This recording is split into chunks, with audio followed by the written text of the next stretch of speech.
Good morning, Raptor Freaks. Lexi Outs here. It's Saturday. We're going to have our first doubleheader of games today where we have both the G League team and the Raptors proper playing on the same day. It is G League season.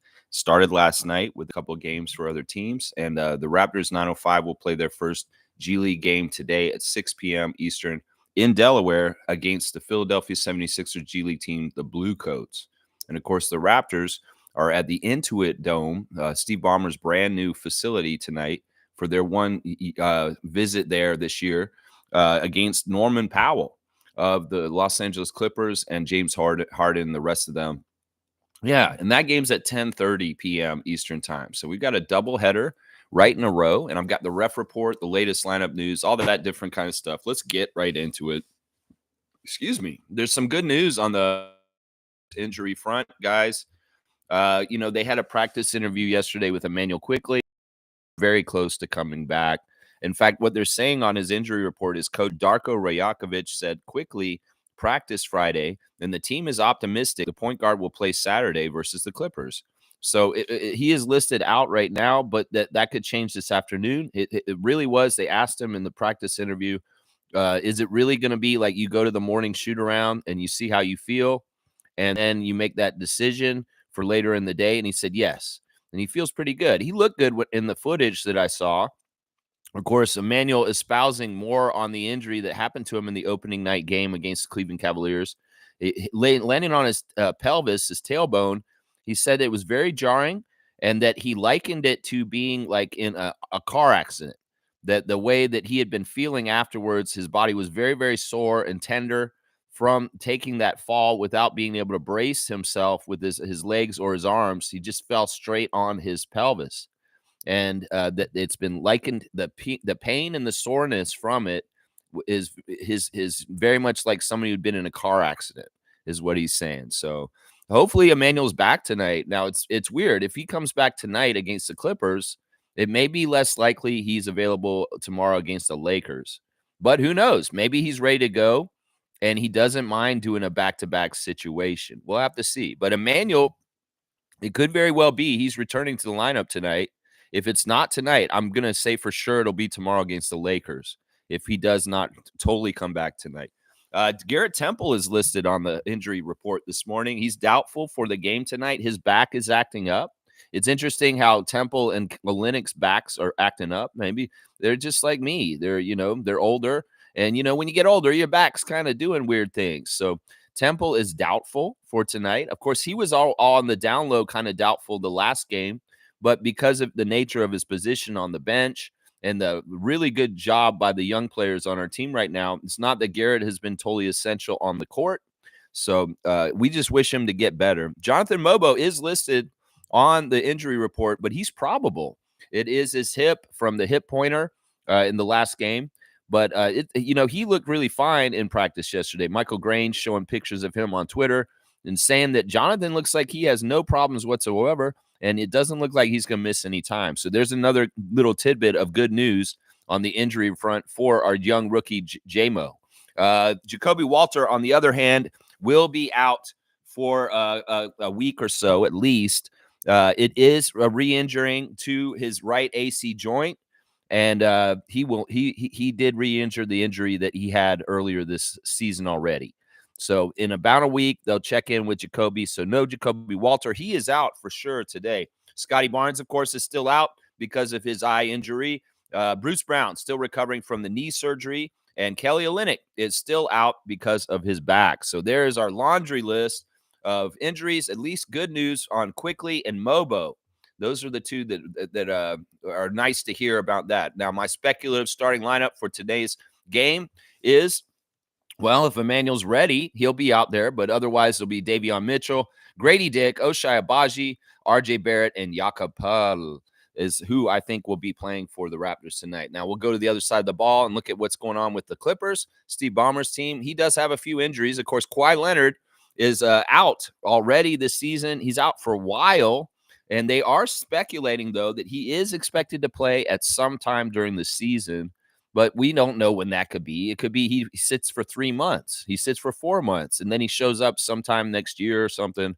either way, Kawhi is out, and I'm sure that story on their injury list is just so tired, like a song on a jukebox that gets played every single day over and over again, and it's just so tired at this point.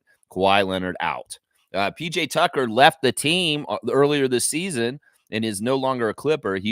He's on the injury list. He said, "I will be moving forward, and I'm not around this team anymore." I don't even know where PJ is. He may not even be playing. He may be on low key retired right now. And then the other injury is Mo Bamba. Mo Bamba has been ruled out due to a knee injury that he has. So he should be not playing tonight for them. He's their backup center. This is the lineup for the Clippers right now. James Harden at point guard with Norman Powell in the backcourt, the 2019 Toronto Raptors NBA champion. Terrence Mann is the small forward. Derrick Jones Jr. is the power forward. And Zubac is the center. So, yeah, that's their lineup. And then they got on their bench, they got Amir Coffey, Nicholas Batum, Chris Dunn, Kevin Porter Jr., which is some messed up, stupid ass shit. This dude should not be in this league. The NBA is screwing up really, really bad with the domestic violence issue. And Jackson Hayes, the latest chapter, RJ Hampton. Do you want to just make a list of guys like this that you keep around Adam Silver? It's going to be really bad. Miles Bridges. Once again, I mean, we are devolving to an extent in our society, obviously, with the election results this week. So why not just let wife beaters just play in the league willy-nilly? Who cares? There's no repercussions for violence against women. In fact, the hate towards women right now in society is so messed up and crazy right now. In some ways, society is in general is just not respecting the gender of the female side in many ways. And Kevin Porter Jr. playing in the NBA is a sign of this. Let's just say that. But Bones Highland's still on this team. Derrick Jones Jr., Kai Jones, the reclamation project from the Charlotte Hornets, who had a little bit of a problem upstairs for a little while. He has settled down, and he's found a place in the Clippers this year, and he is a part of their bench. Also got, let's see, who else? Kobe Brown and Carl. That's it. That's pretty much their lineup for the Clippers right there. So, yeah, it'll be interesting to see Norman tonight. Norman has been the man for them, and he's been a very effective scorer. His numbers are high, and he's finally getting to start regularly, not any of this six-man stuff, because he has to be there to drive the team in the place of Kawhi Leonard out and also the departing of Paul George and Russell Westbrook. So, yeah, Norman's the man, and really James is the facilitator. And they work off each other very well. In fact, that partnership between James Harden and Norman Powell has been one that has been very fruitful and very, very productive this year. Our referees for tonight's game in L.A., the crew chief is going to be Zach Zarba, guys. Zach Zarba, we have not seen yet this year. He's from New York City. His 22nd season, number 15 for the refs. His favorite TV show is The Wire. He likes the movie The Godfather. His favorite meal is shrimp orangata. His favorite app is Twitter. He most like to visit Italy, and his hidden talent is cooking. Yeah, Zach Zarba is an interesting guy. He's a pretty good ref. I don't think that he's that bad. Some people have problems with Zach Zarba, but I feel like he's on in the up and up kind of ref. He keeps things under control, and he has a steady demeanor. And I honestly, I haven't seen him screw over the Raptors in any major ways in the years past. So in some ways, I don't have a problem with him. Community service work includes support for the Brooklyn Youth Sports Club. It's from the Soul and Camp Felix. Yeah, the splits with Zach are actually in our favor. We win 51% of the time, and the Clippers win 42% of the time. So 51-42 for the Raptors. The split with the crew chief, Zach Zarba, tonight. The second ref tonight is Nick Bookert. This will be the second game this season that we've had Nick Bookert as a referee. And we lost the last game. So that was the game with Tyler Ford. And we should have won that game. This is a game that we should have very much won. We had a very favorable ref crew, but we managed to lose the game in the end due to our team's inexperience. Now, Nick Bookert's number 3. He's in his 15th season out of Orlando, Florida. His favorite TV show is Game of Thrones and Walking Dead. He likes the movie Gladiator. He listens to David Gray. His favorite book is October Sky. He likes to eat steak. His favorite app is Bands in Town. He most like to visit Rome. and his bucket list is to attend the Super Bowl. Yeah, Nick Bookert is his interests include traveling, cooking, working out, and biking. He's an avid wine collector. Bookert has more than 500 bottles in his wine cellar. Okay, yeah, Nick Bookert is the best ref percentage wise for the Raptors today. We win 62% of our games historically with him around, but he's very friendly to the Clippers also, and they have a higher percentage. They win 64% of their games with Nick Bookert around. So it's 62 to 64 for the Clippers with the second ref, Nick Bookert, who we've already seen this year, and we lost one game so far with him. The third ref is Derek Richardson. Derek Richardson's in his 28th season, number 63 from Brooklyn, New York. So we got a couple of Brooklyn guys out in L.A. refereeing our game tonight. His favorite TV show is Abbott Elementary. His favorite movie is Field of Dreams. He likes to listen to Marvin Gaye and Roy Ayers. His favorite book is Post-Traumatic Slave Syndrome. Favorite meal, plankton, rice and beans, and steamed cabbage. He likes to listen to Soundhound, and he most like to visit Sierra Leone. Yeah, Derek Richardson is known as coach to the youth he mentors and D-Rich to his peers. Richardson played basketball at Los Angeles Southwest College and earned an associate degree in criminal justice. He went on to earn a degree in administration of justice from Cal State Dominguez Hill. Yeah, Richardson is an interesting ref. He is right at 51%. Him and Zach Zarba have a very similar win percentage with the Raptors.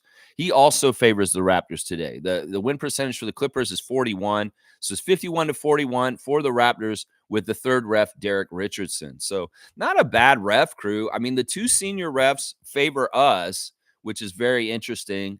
Nick Bookert is absolutely usually favoring us, but he really favors the Clippers for some reason. They win a lot when he's around. I'll go ahead and do the G League preview right now. Also, guys, we're playing the Delaware Bluecoats today, and our referees for that game today are Robert Hussey is the crew chief, and he is in his third season out of Queens, New York. He's number 85. His favorite TV show is Chappelle's Show. He likes the movie John Q. His favorite musician is J. Cole. His book is The Four Agreements. He likes Aki and Yellow Yam. He likes the ESPN app. He'd most like to visit Iceland and see the 7 wonders of the world. That's right. Robert Hussey enjoys spending time with his family, working out, and cooking vegan food. So he's a vegan. Yeah, the other two refs for tonight are Ken Jones and Kaz Beverly. Of course, both of them are G League veteran refs that I've seen around the last few years.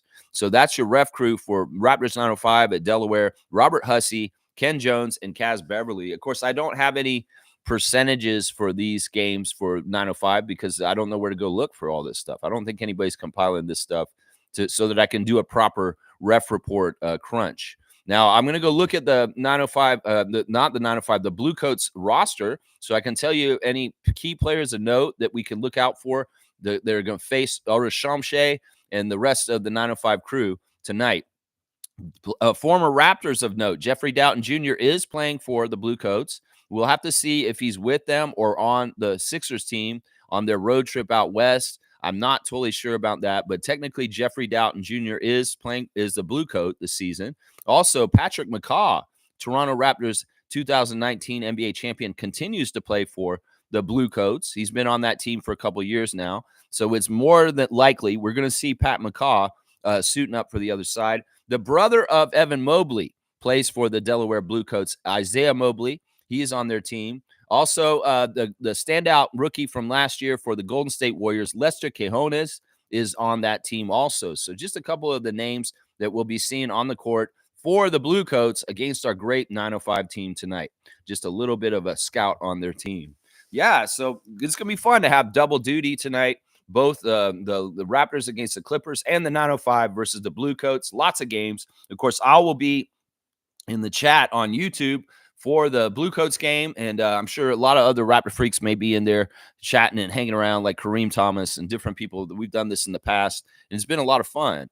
So if you want to watch the 905 game with us, there is a place to do it, and we're in there talking during it while they show it on YouTube for free. that is where you watch 905 games. For people that aren't knowing this, there's always usually a free link of the game up on YouTube, and you just have to find it. So yeah, there you go. There's the setup for today's games right there. All your ref report stuff. Zach Zarba, Derek Richardson, and Nick Bookert for the Clippers game tonight. Not a bad ref crew, honestly. I like I said, I think Zach Zarba, I trust him for the most part. I know other fan nations don't like him for different reasons. So he may have done some teams dirty, but he doesn't seem to do us too dirty. Maybe sometimes on the down low, he's unfair with some home cooking calls for when we're on the road. But for the most part, I found him very on the up and up. I don't doubt him. Let's just put it that way. Cowboys in first. Good morning, Lex and Raptor Freaks. Let's go 905. Let's go Raptors. 2 wins in one night. Yeah, well, we'll see. I mean, I'd like for sure. Like, I'm on 2 different gears right now, Cowboy. As far as with the 905, I want to win. That's the way that I've been with the Raptors in years past on this channel. Well, I expect winning. I expect them to kick some ass, and there's no excuses or anything. They just need to come out there and do it. Now, they're starting their season on the road. And of course, they're a young team, and some of them are not that savvy or they're very new.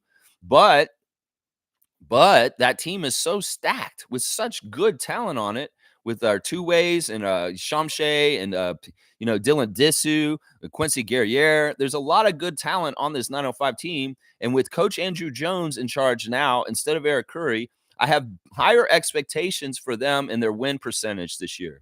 In fact, I've said this many times. The 905 is the signifier of what's to come in the waves coming ahead for our franchise from down below.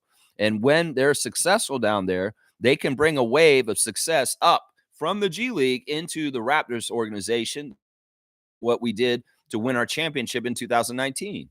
So in some ways, the 905 season is the season that's supposed to be competitive and win and hopefully win G League championship, win the tournament in the G League, whatever accomplishments that they can get down there, the better, because it forebodes that it tells that these things are going to be happening in the future, hopefully on the bigger level. So that's what I say about that. Yeah, get 2 wins tonight. Well, let's at least get the win in Delaware. And in Clippers, well, actually, they're ripe for the picking, honestly. I mean, they're not having the best season. The Western Conference has all winning teams except for a couple, and the Eastern Conference only has 2 winning teams, and then everybody's 500 or below. Well, the Clippers are 4-4 at this point, I believe. They're 4-4, unless they changed their record last night. They're 5-4 because they won against the Kings last night. So they played the Sacramento Kings last night. This is another factor in this game for us, is that the Clippers are going to be a little tired because they're going to be traveling from Sacramento to LA. It's not that far, but still, it's a travel back-to-back, and they'll be playing us tonight after 2 days of rest.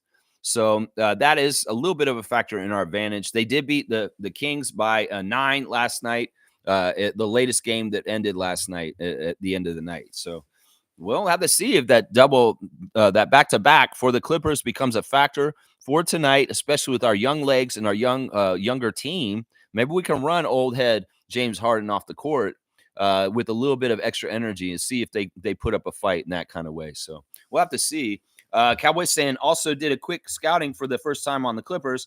I don't think the Raptors are going to have a problem beating LA. But who's number 77? He's an interesting player. Watch out for him. Your thoughts? Yeah, number 77 is Kevin Porter. Fuck him.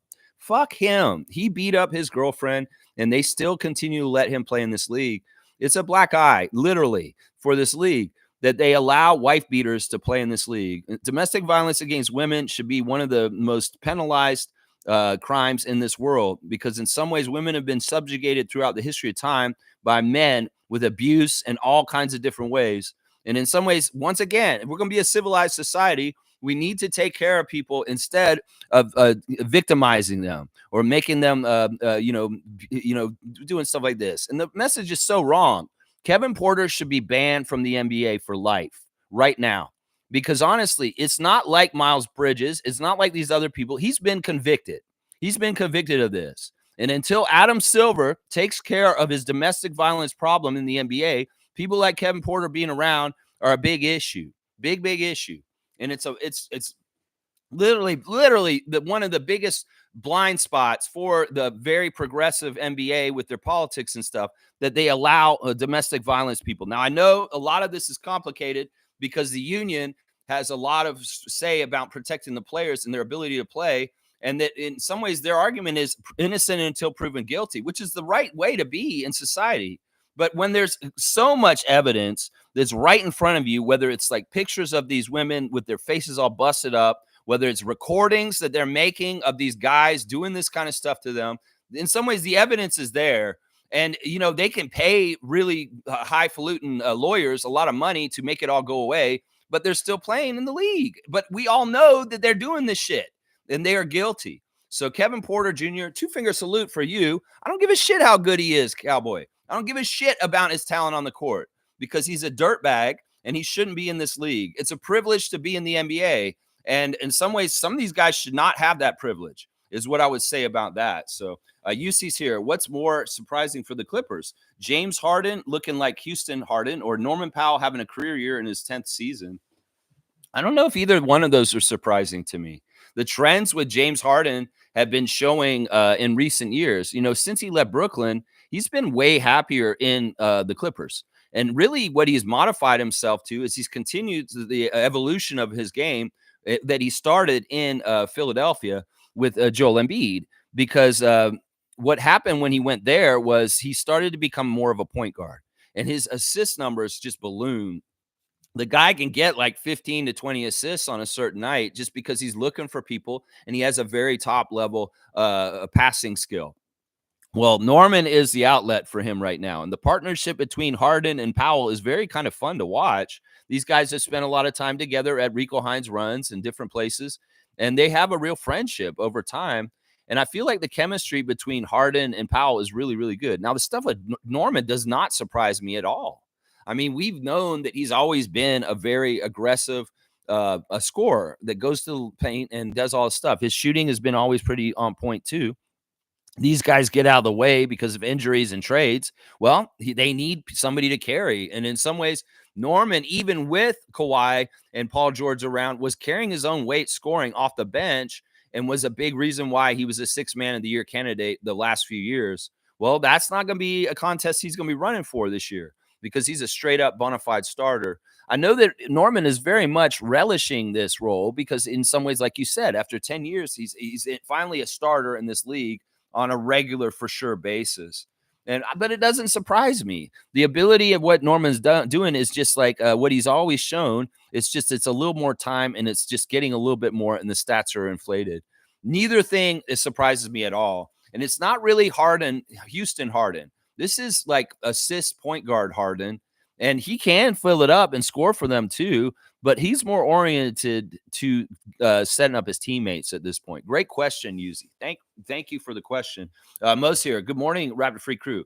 Happy doubleheader. Happy game day. Let's go Raptors. That's right, Mo. We got lots to do. It's a busy day. And not only is it a doubleheader today, we got a back-to-back for the Raptors and coming back tomorrow to watch them play the Lakers tomorrow night. Of course, our Commissioner Fun, Trevor J, is in L.A., and he is going to go to both games. Of course, Trevor went to the LA Lakers game against the Sixers last night and witnessed Christian Coloco return to the court for the first time after his blood clot issue. He came in and played for the last minute and a half in the Laker game last night against Nick Nurse and the Sixers. How poetic. And then also the Sixers lost once again, of course, to the Lakers and are miserably bad with just one win so far this season. It's crazy. It is crazy, man. Crazy, crazy, crazy. G's here. Good to see G. Original Raptor Freak trivia champion. Norman's production has been impressive. Good for him. Hard work is paying off. Having said that, go Raptors and get the W. There you go. Yeah, understand the grind. It's a brand for Norman, but it's also a way of life. And it's legitimately a true thing. Norman Powell and Fred VanVleet bonded off of their hard work ethic while they were Raptors, and that they just see things very similarly. And well, Norman puts in that work. That is no joke. And you know what? The results show, and they pay off right now as far as what Norman is doing producing for the Clippers franchise right now. In some ways, Clippers fans got to be very happy with Norman because in the world of the chaotic mess of Kawhi Leonard, Paul George, and Russell Westbrook and injuries, Norman Powell has been a steadying force for them as far as a dependable person that's going to show up and produce some minutes. It'll be tonight. Of course, Ochai Agbaji may get the tough assignment to try and limit Norman Powell a bit there. Yeah, it'll be interesting to see that matchup, and we'll see how much Oshai can slow Storm and Norman down. We'll have to see. We'll have to see. Kaz is here. Good morning, fam. Good morning to you, Kaz. It's Saturday, so you're off the road. Off the road again. He's sitting at home, off the road again. 10-4. All right. Mike's saying the NBA union stops that. Yeah, the NBA union is a big factor in the domestic violence debate with the league. In some ways, it does what it's supposed to do and protects the rights of the players. And in some ways, they have to think about everybody overall and what can be possible and what it shouldn't be possible. In some ways, I don't know.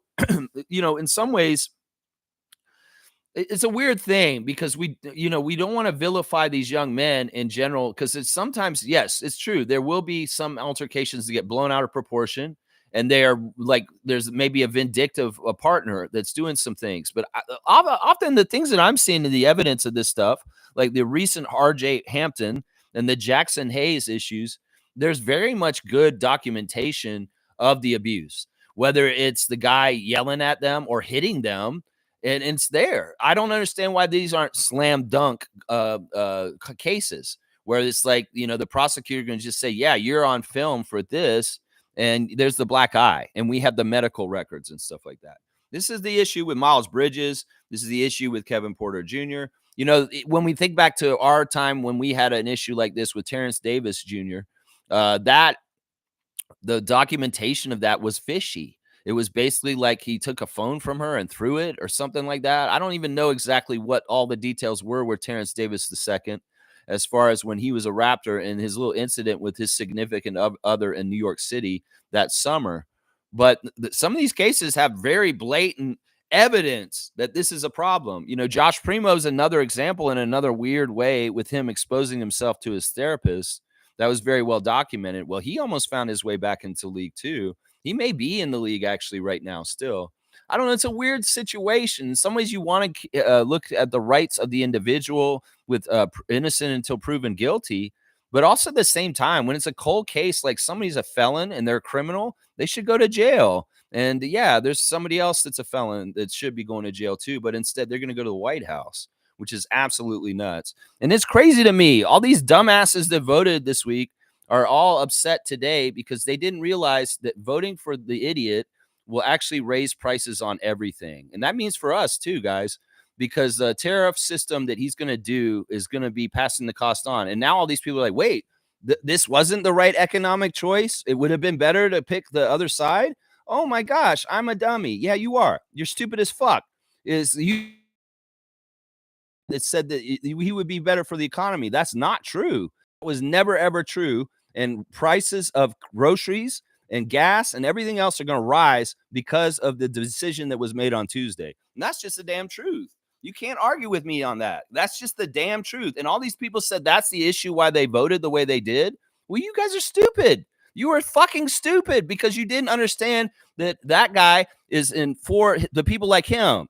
And he wants to give all the corporations and the people in charge of the big companies much right to gouge us with price gouges as much as possible. So you idiots, you put the fox in the hen house, you dumbasses down south. 70 million of idiots. And y'all are all going to suffer for it. You're going to have a harder time. You're going to have $4,000 more paying for things next year because of this fucking dumbass.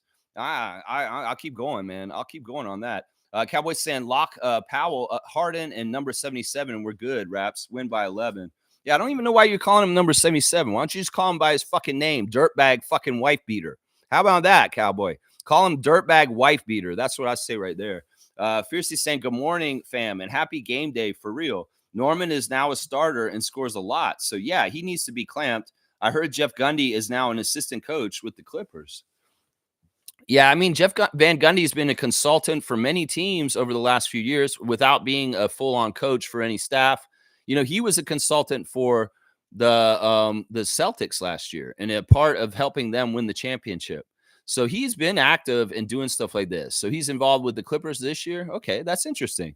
Jeff Van Gundy is a very knowledgeable basketball mind, an egghead, so to speak, that has known a lot of basketball for a long, long, long, long time. Of course, he had his coaching career in the 90s. That dude was coaching in the 90s. We can think about him coaching the Knicks back then.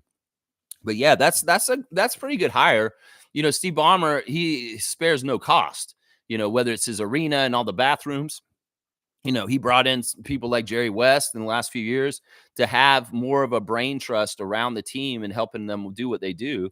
So I'm not surprised by Jeff Van Gundy being involved with the Clippers. Good morning to you, Fiercey. Always good to see you checking in. Cowboys saying really didn't know that about number 77, that he was a rookie.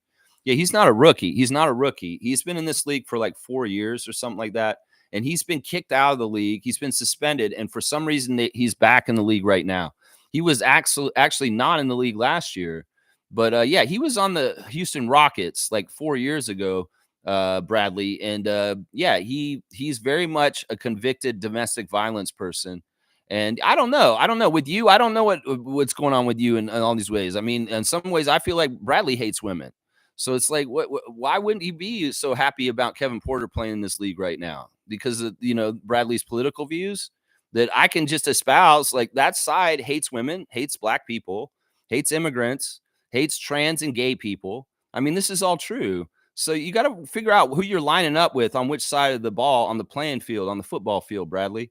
And if you're doing blocking for racists, misogynists, and homophobes, well, you're on the wrong side, Bradley. And I've been trying to tell you this for a couple months right now. But obviously, you're brainwashed by right wing media that you're listening to, when maybe it's people that you work with that have crazy political values that you just listen to.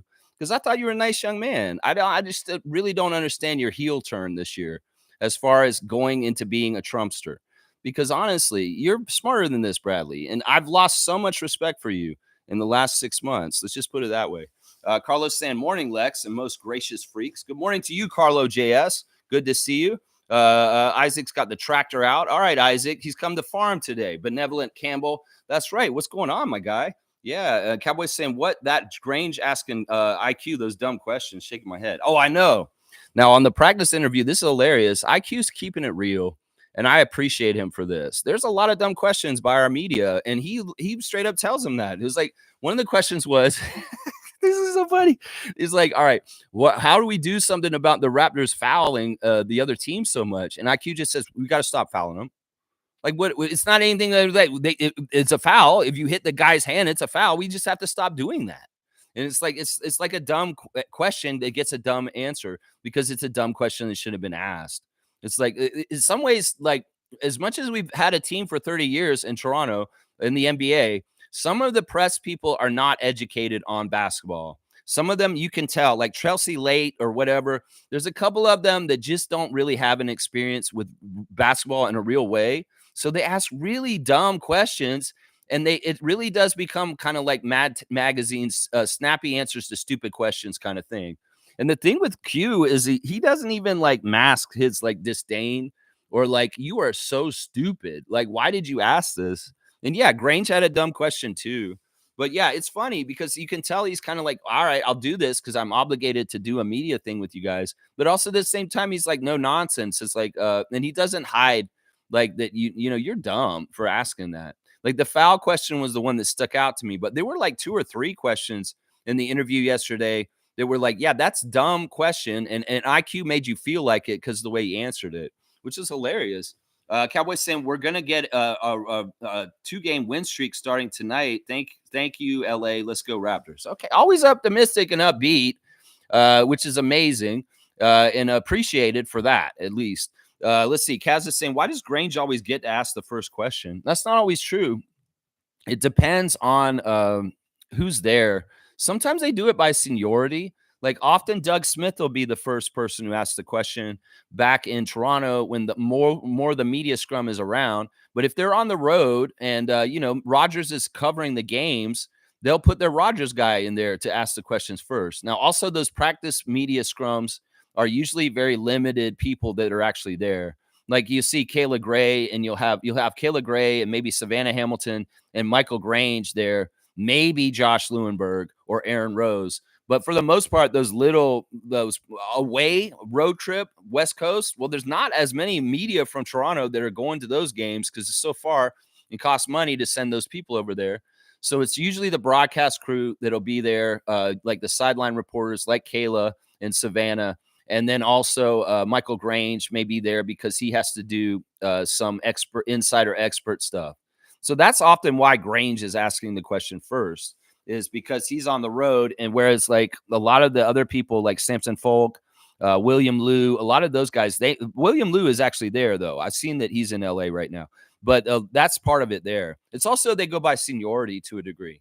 The media lady knows who's the senior media member, and they get priority to show like seniority. And Doug Smith is number one on that list. He's been covering the team since it's existed. So yeah, let's see. Brian's here. Good to see King. Good to see To The Point is in the house. What's up? Dap to Brian. What's up, Freak Nation? Let's keep the positivity for the growth of the young guys tonight. And W would be icing on the cake. Let's grow. There you go. I like that. I like that. You know, this is a gettable game. You guys aren't wrong. The Clippers have been not totally exactly sharp because of Leonard's injury and the departure of Westbrook and George. Their firepower has gone down considerably. And, you know, you also got to think about this. Kawhi Leonard ties up a huge part of their roster's salary.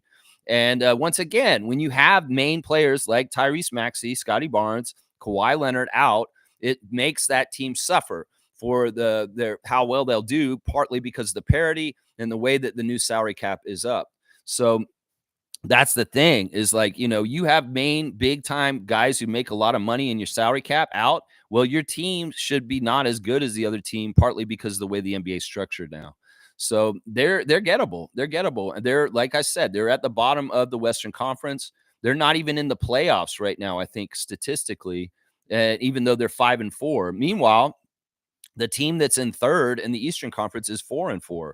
So they would be like third in the East. That's how unbalanced it is so far this season, with the West winning almost all the games against the Eastern Conference so far. And the Eastern Conference is losing like crazy. Really weird. It's going to balance out, though. I've seen some stats about how the strength of schedule changes and shifts. It's really easy for the Western teams right now, but by the end of the year, much like with the Raptors, the easier games for the Eastern Conference will come around then. So it's a weird phenomena. It's a very, very weird phenomena. Good to see you, King, and dap to you. And it was really cool to have your producer in the channel the other day. Really, really cool to have your Lithuanian friend in the chat chatting with us. Very, very cool. Cowboy saying Grange sounds like Barney, the purple dinosaur, when you ask questions. Yeah, Grange, I don't know. Grange is he's a reporter. He's a writer. He's probably his best strength is writing. His voice is not the best for TV. In some ways, it's kind of annoying and gargly and not totally clear all the time. And also, he really does have like a Debbie Downer kind of vibe to him as far as the way he phrases things. I think this is all on purpose. In some ways, Michael Grange is indicative of the decline of media as far as just becoming fear mongering and kind of like trying to get people engaged through negativity. And Grange is the embodiment of that for Raptors Media Nation. As far as, you know, Doug Smith does it to an extent too. And Lewinberg will do it a little bit for TSN. But Grange is definitely the one who's always chicken littling about the Raptors and saying that they're worse than they are, and always kind of pulling the strings apart as far as what he thinks could be a problem for them. Like, you know, he'll very much like write very negative articles for Sportsnet and put them up, and it turns people off from the team. Like, he has been one of the worst people. That's why I don't really like Grange, is because he doesn't sell the Raptors product with a positive spin.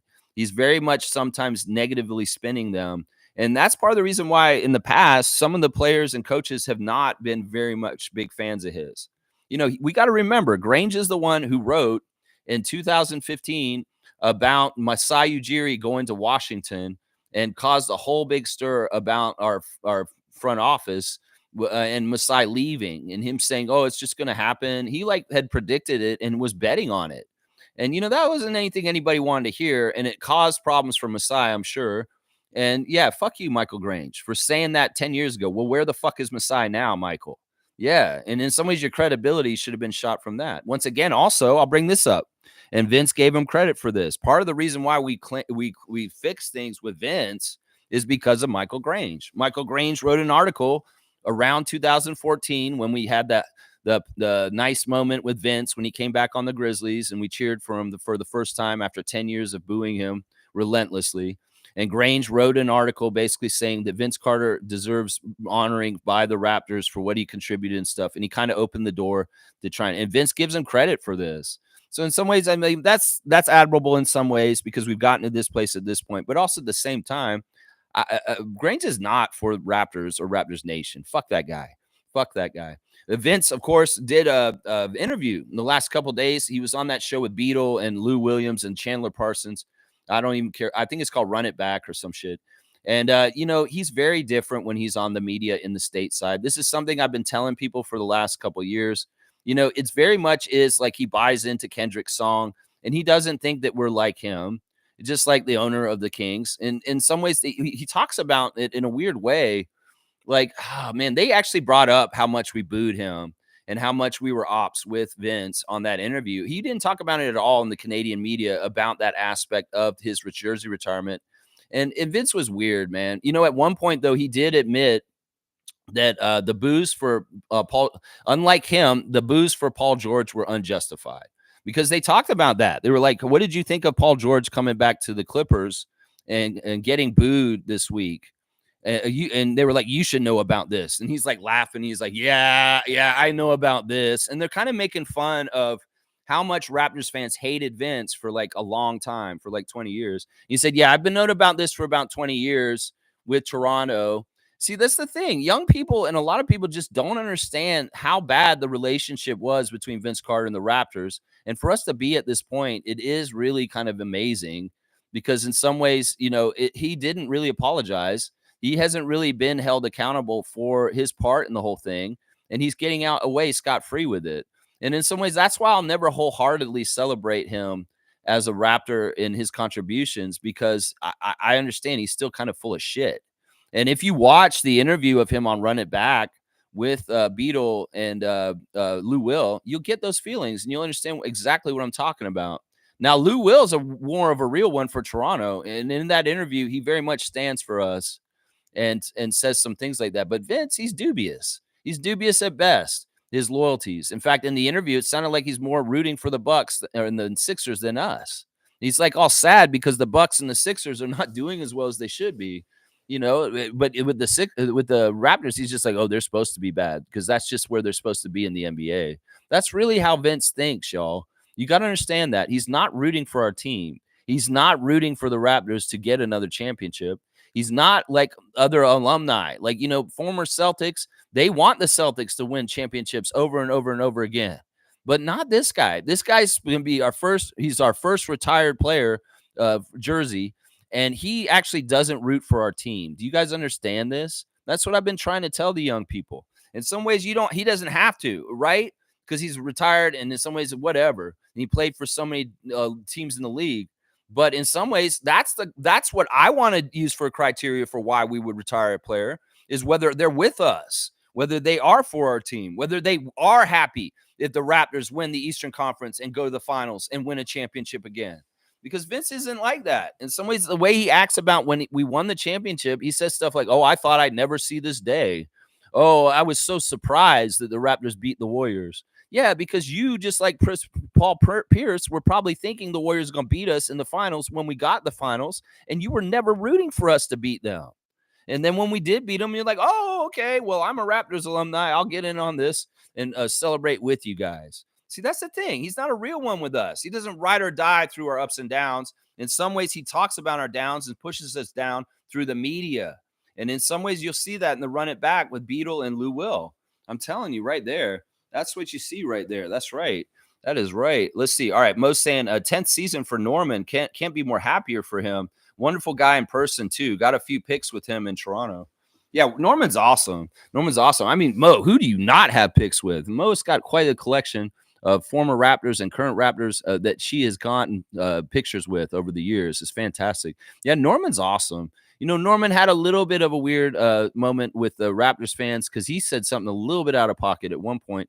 But I'm cool with him, especially since he came back to Toronto this summer and did a camp here and embraced his Raptor roots by being in Toronto and doing some community events. That's the kind of stuff that I need in some ways. It just show that you're not like, I couldn't wait to get the fuck out of Canada and be back in the States, and I'll never come back again, Chris Bosh.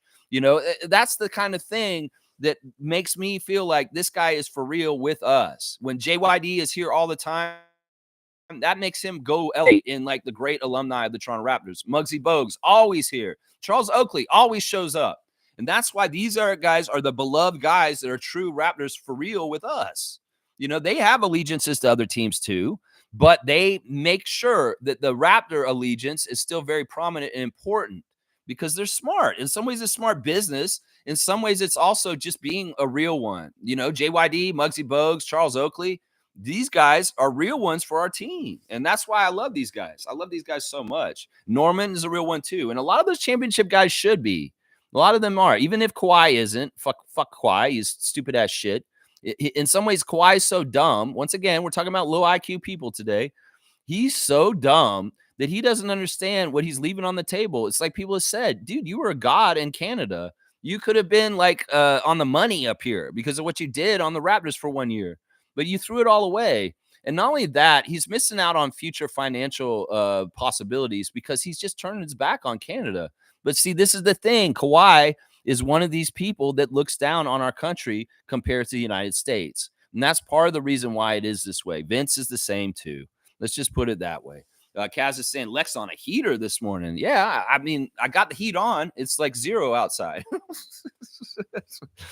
Stillman's here. Holy crap. It's very cool to see Stillman in the live. Of course, Stillman is very active in our Facebook chat and talking to us all the time. But Stillman's actually here in the live this morning. It's very, very cool. Hey, Lex and Raptor Freak family, don't chime in much, but watch every day. I just want to mention, if everyone saw the Zach Edey and JV scuffle last night, Zach stares, very scary stuff. This is awesome. This is so, so awesome. Yeah, I saw this, and it's funny because the astrology guy, the NBA astrologer, he's like a Twitter I'm following at this point because he's got like, oh my gosh, he's got like all the different signs and compatibility. And well, both Jonas and Zach Edey are Tauruses, and they're talking about how they're the Bulls. And I saw that whole thing. Like basically, they were going for a rebound.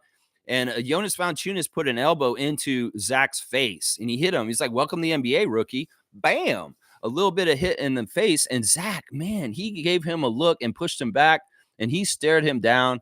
That's awesome. That's awesome for both reasons. Like Jonas is a badass. He's not gonna be worried about Zach or back down from him. But it's nice to see the young rookie stand his ground and kind of try and intimidate back. But yeah, that was a very interesting clip. I saw it this morning when I was getting ready for the stream. And I was like, "Woo, Zach Edey, okay." I mean, that's natural. This is a welcome to the NBA moment. And, Jonas Valanciunas is a load. He's one of these guys that welcomes people to the NBA all the time. Seriously. Now, Cowboy's saying, why would I hate women? What? Because the side of politics you're lining up with is anti-women, is misogynist, is grab them by, is repealing Roe versus Wade. Is in some ways a lot of the people that didn't vote for Kamala or decided not to vote is purely because they're sexist.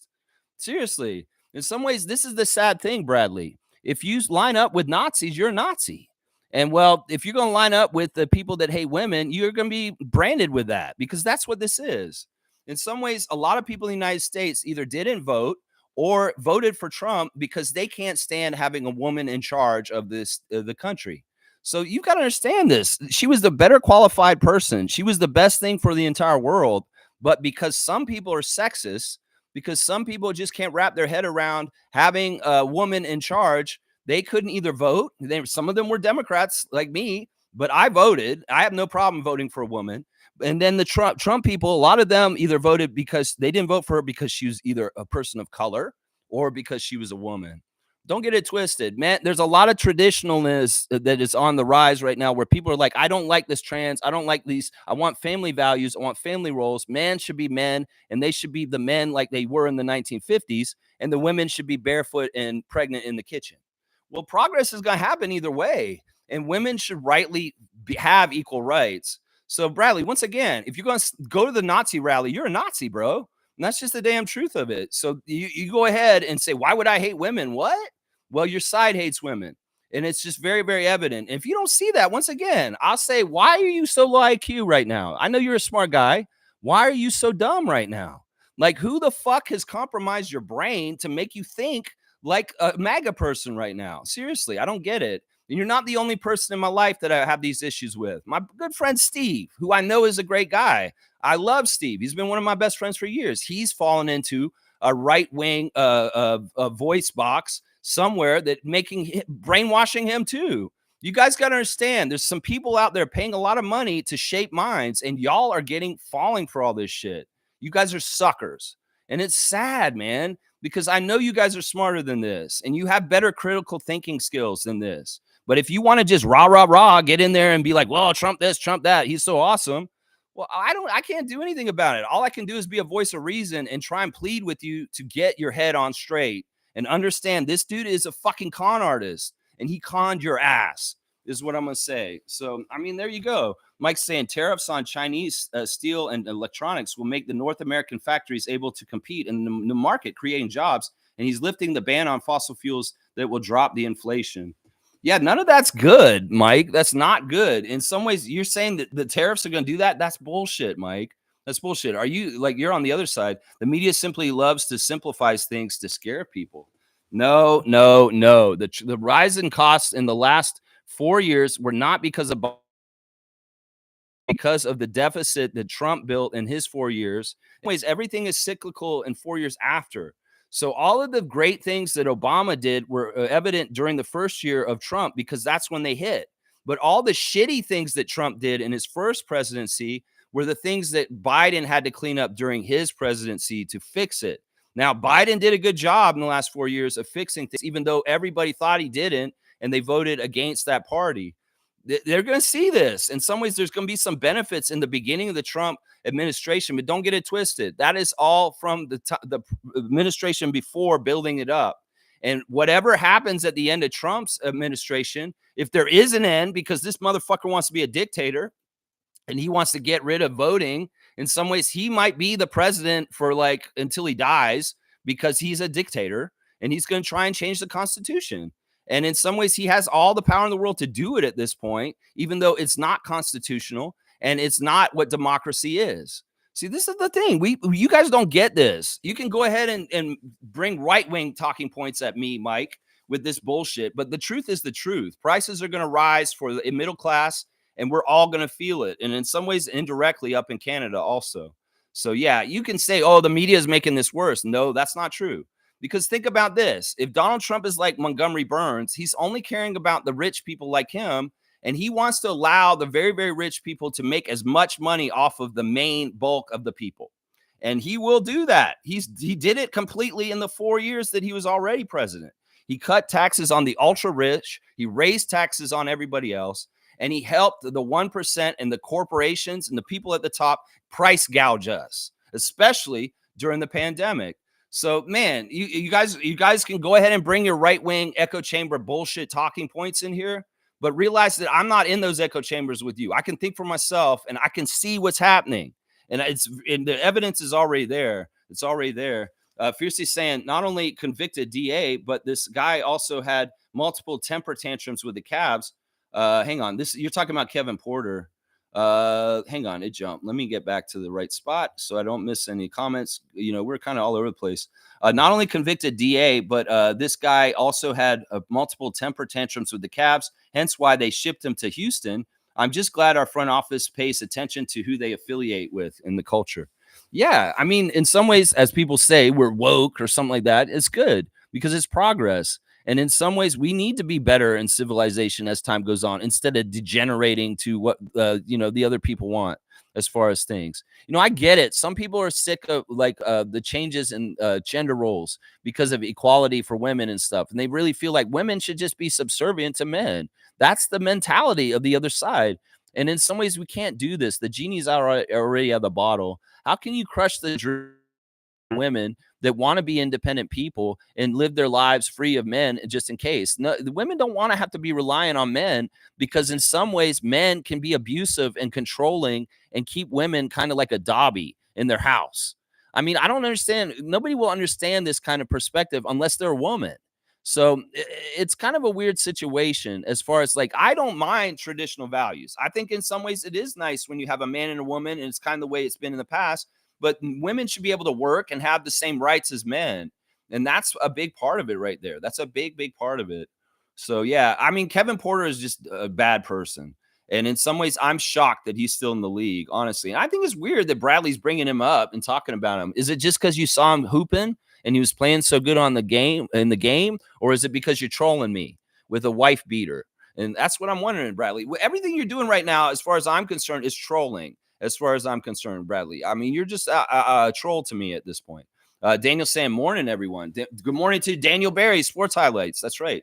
Infamous is saying, salute, freaks. We got to be careful of the info we put out. Kevin Porter was not convicted of domestic violence. He was convicted of harassment. Shaking my head.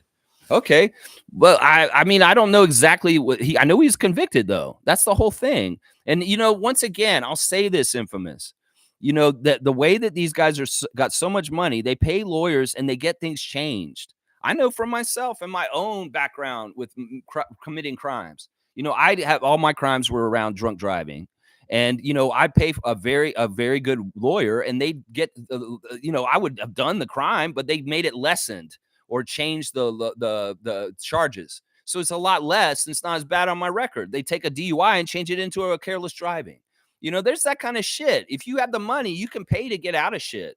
So the whole problem here is that it's obvious that some of these guys are being abusive towards women, and I don't know how you detect it so that you're not encouraging or rewarding people that are like this by paying them millions of dollars to play in the NBA.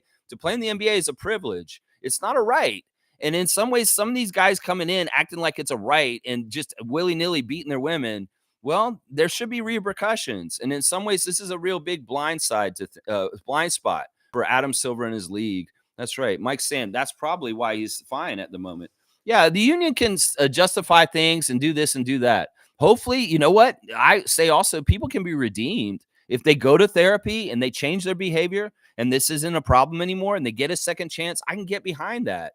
But I know for a fact with Kevin Porter, he's just a douche monkey, man. This guy in Houston was causing all kinds of problems. There was a reason why they exiled him out of there and they wanted him away from Jalen Green because he was a bad influence.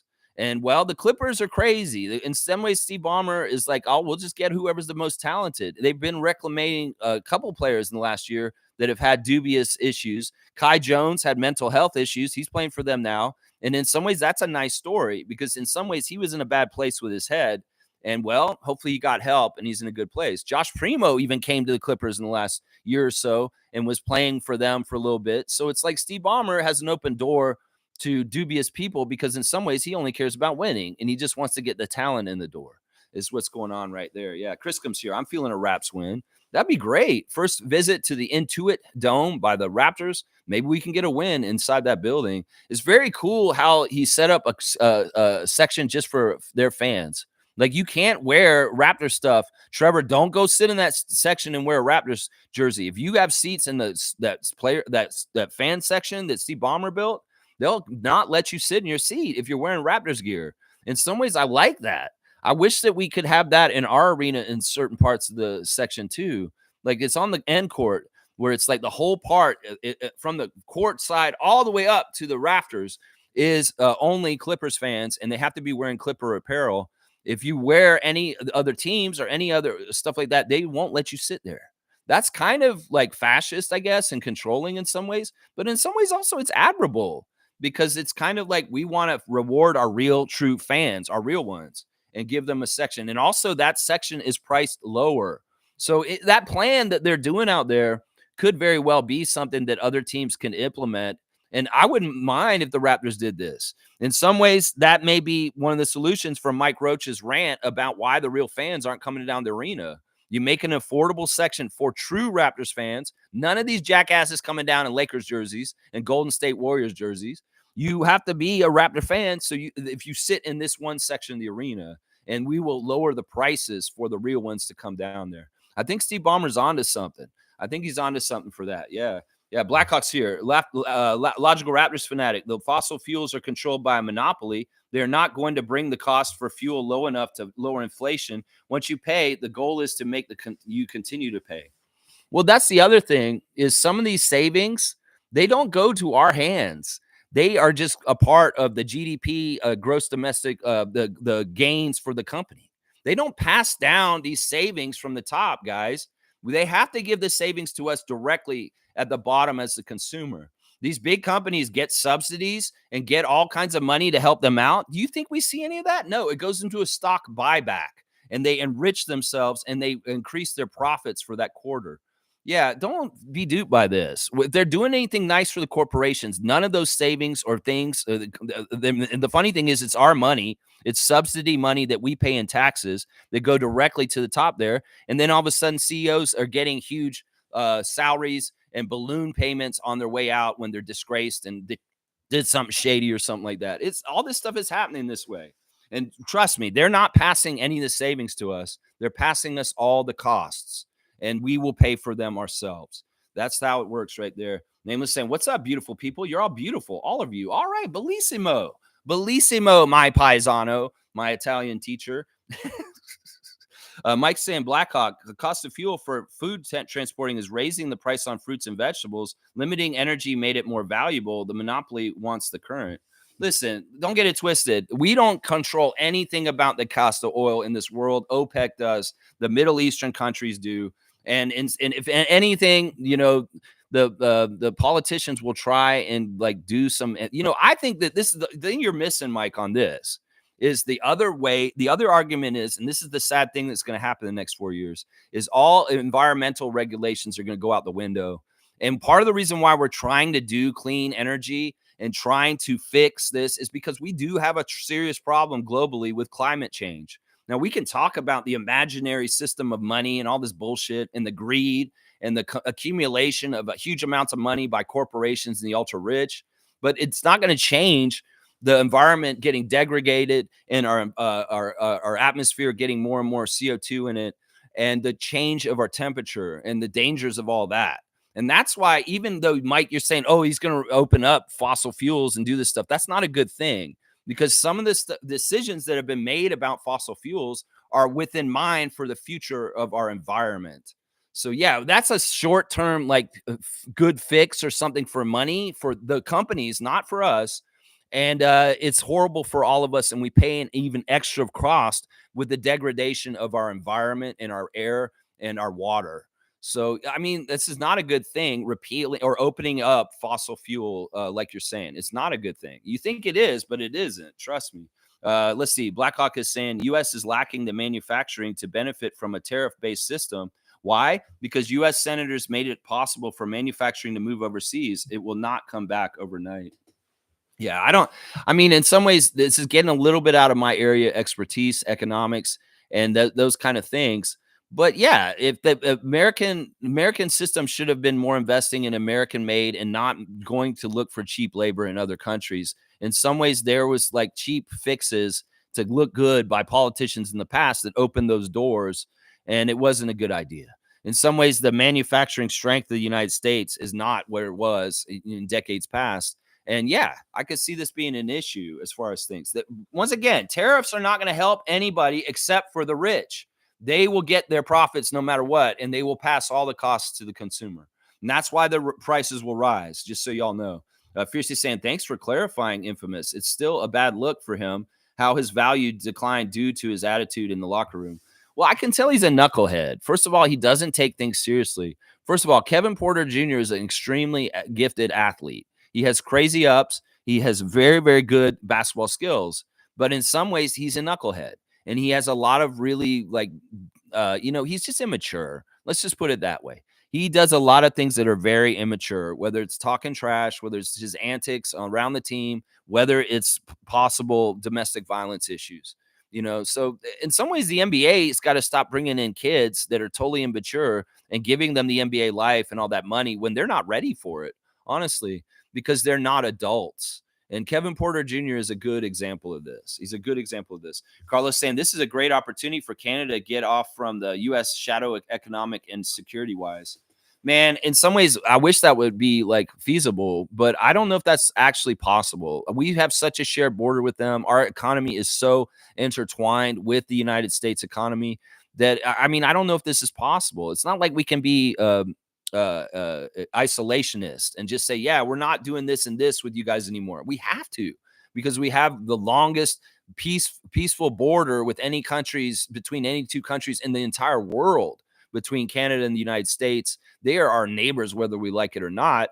And we have to interact with them, whether we like it or not. In some ways, we're not totally capable of supplying everything that our society needs up here without the imports from them.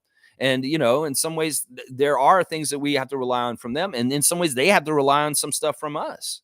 As far as, in some ways, they rely on energy from us, guys. I don't know if you know that in some ways we power parts of the Northeast from Ontario and Quebec with our power stations here to help power the United States. So there's too much interaction and overlying, trade and different things as far as our relationships as countries. That would be nice. But, and also in some ways, you talk about security wise, well, there's no way that we're going to be able to be on our own autonomous security wise without the United States being an ally. And it is a very important, crucial one. See, part of the reason why I'm upset about Trump winning is because I don't trust that guy. He's the kind of crazy ass motherfucker that will try and invade Canada just for our timber and our water. So yeah, Bradley, you're so for this guy. What if this dude starts coming across the border saying, yeah, we're taking over Canada now? Because that may be a dumbass plot in a movie called Canadian Bacon with John Candy, one of the last movies he made. But don't get it twisted. I grew up in Florida, and I've heard people in the United States say, well, what the fuck are you up there in Canada? You guys are wimps. And if we want to come up there and take you over at any time, we will. So seriously, Trump is so, see him thing, to get his, we don't know where he's going to go with his nationalism and what he's trying to say. He's like, America, make America great. Well, we're going to make it even greater by taking over fucking the country above us. I don't want to speak that in existence. I hate that idea, that scenario, but with a crazy ass, unpredictable, not a good person, not a politician in charge, and anything's on the table to worry about. Seriously. And I hope that never, ever happens. In some ways, if they did that, well, you know what this would be? This would be exactly like Nazi Germany invading Poland. And then all of a sudden, you know what? The other rest of the world, hopefully, NATO and other people, they enact the NATO treaty. And all of a sudden, everybody's kicking the US's ass because they fucking got all uppity, just like Hitler and Nazi Germany did 100 years ago. Don't think that this shit couldn't happen. Seriously.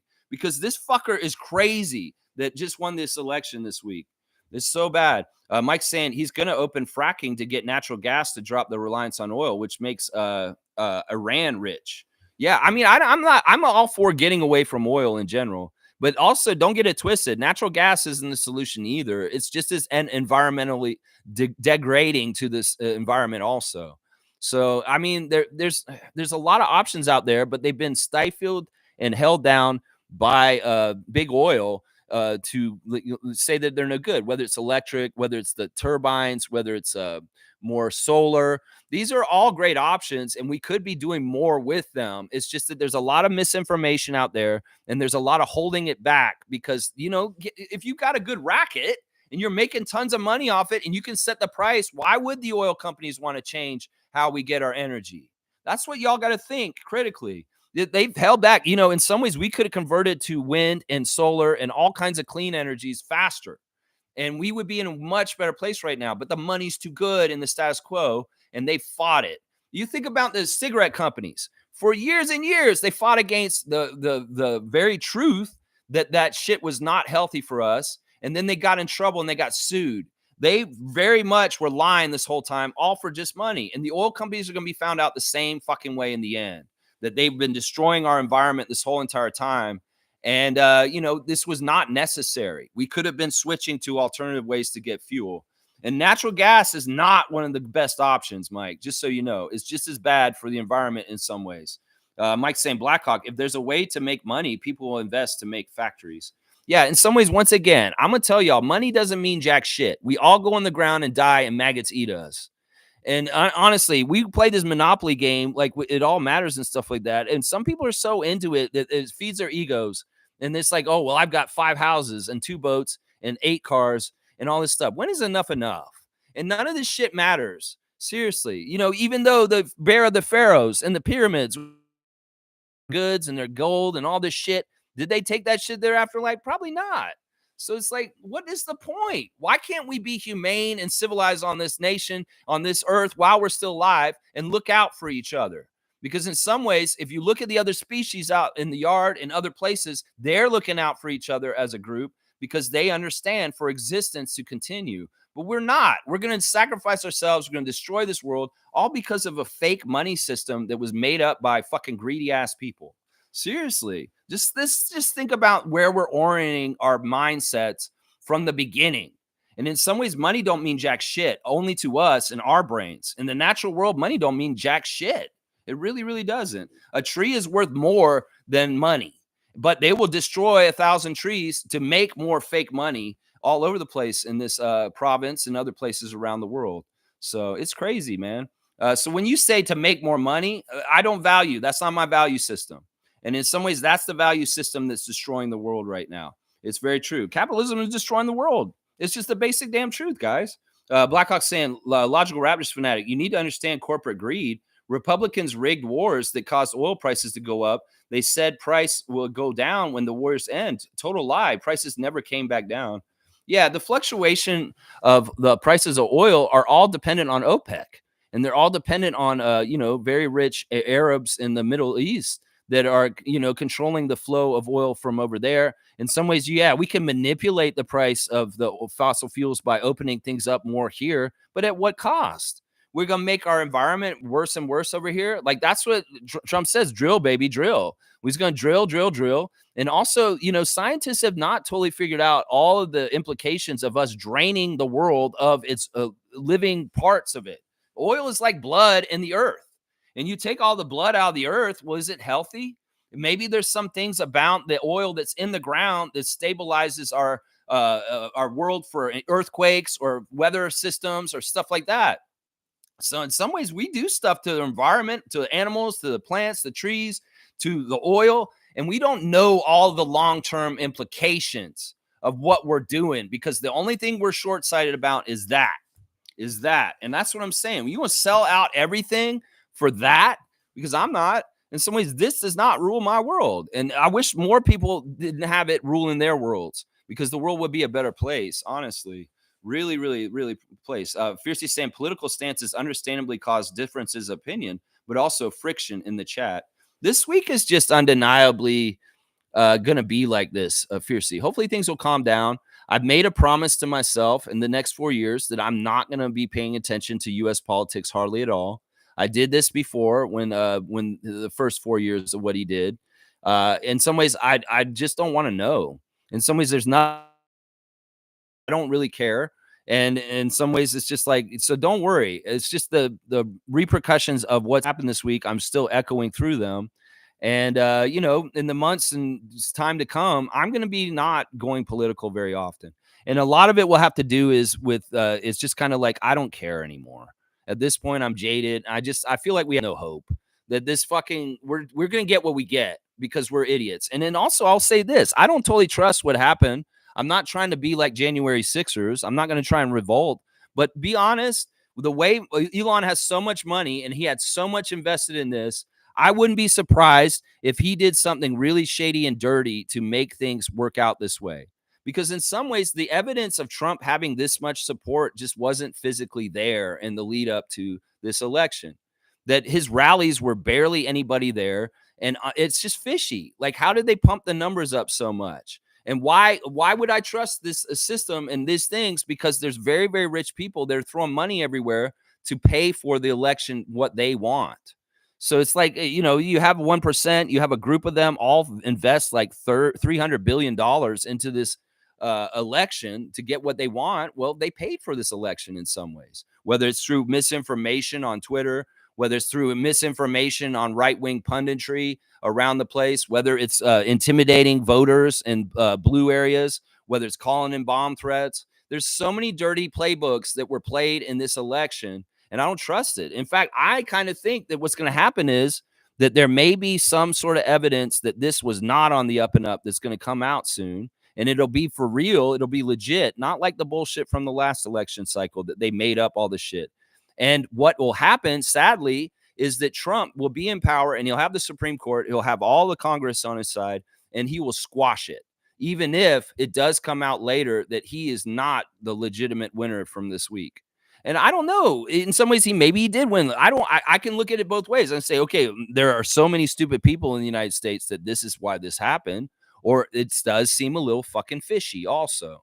So we'll see. I mean, I accept the results, but I also want to see if they investigate and they look through things beyond this. If they find stuff that is not right, we'll have to see what happens.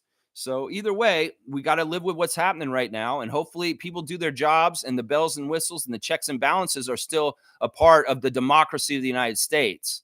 And well, I don't totally believe that anymore because in some ways, this guy has got all powers on his side. And that's the other thing that's different about this one than the first time he was president. He didn't have the Senate and they and the House, and they were fighting against him getting everything through. Well, they do now. They've won everything, and that's another thing that's fishy to me is that they gave him a full everything. So there's not going to be any doing whatever the fuck he wants.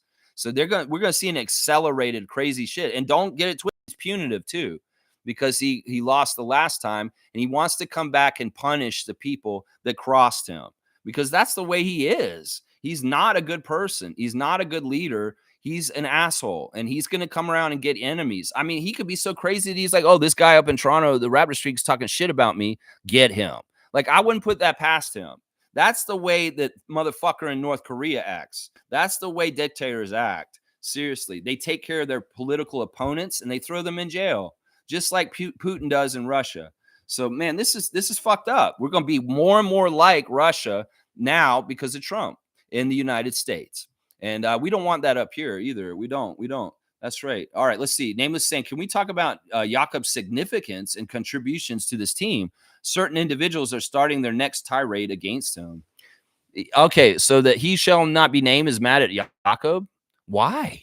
What is wrong with him? Jakob provides certain very basic fundamental basketball things that this team absolutely needs. And without him, he's gone. That's why I don't trust this idiot Pensair, because a lot of the things that he purports and wants for the Raptors is not good for the Raptors. In some ways, that's what you can find from content makers about the Raptors. Well, think about what they're saying. Does that seem like that would help our team and make them better or win more in the future? No. And that's why I don't trust half these guys, because they come out and they say, yeah, we got to trade this person. We got to trade this person. And I'm like, why? Why are you saying this? First of all, once again, you're not Bobby Webster. So you're not the GM. And in some ways, you speculating about what trades we should make is just useless hot air coming out of your fucking mouth, is basically what I would say to those people. That doesn't make any sense. That is a red flag to me. And I'm like, what? You don't see how integral Jakob Poeltl has been to the Raptors as far as around the basket with rebounding and rim protection and defense? Really? I mean, our defense is not ranked very high right now in the league. And without him, it'd be absolutely the bottomless pit. Worst defense in the league without Jakob Poeltl. He's absolutely essential. It's crazy. Blackhawk saying, logical Raptors fanatic, of course there is a way to make money. The problem is the consumer bears the cost. Everything is passed down to us. Let's not get it twisted. Half the reason why our prices are so high is because of the pandemic. That during that period of time, those companies didn't make profits because everybody stayed at home and didn't buy anything, and they lost money. Well, they don't like that. They had to come around and get the money back, so they raised prices after everything came back. And that's how they recoup their losses from a pandemic. But listen, what's the inverse of that? We have power as consumers. And in some ways, if we were more minimalist and not such a crazy frenzy of consumer, like we buy so much bullshit nobody needs, like little trinkets and dumbass shit, impulse buys, they really key on the serotonin that's released in your brain when you buy stuff. They want you to be addicts to buying. In some ways, I have decided a new philosophy in my life that I buy only what I need. And I'm not going out. Sure, I get what I want, but in some ways, it's not like I'm going out and buying tons and tons of stuff all the time. That's what they want from us at this point. The less we buy, the better off things are, because only buy what you need. And if you can, create or make or grow what you need for yourself.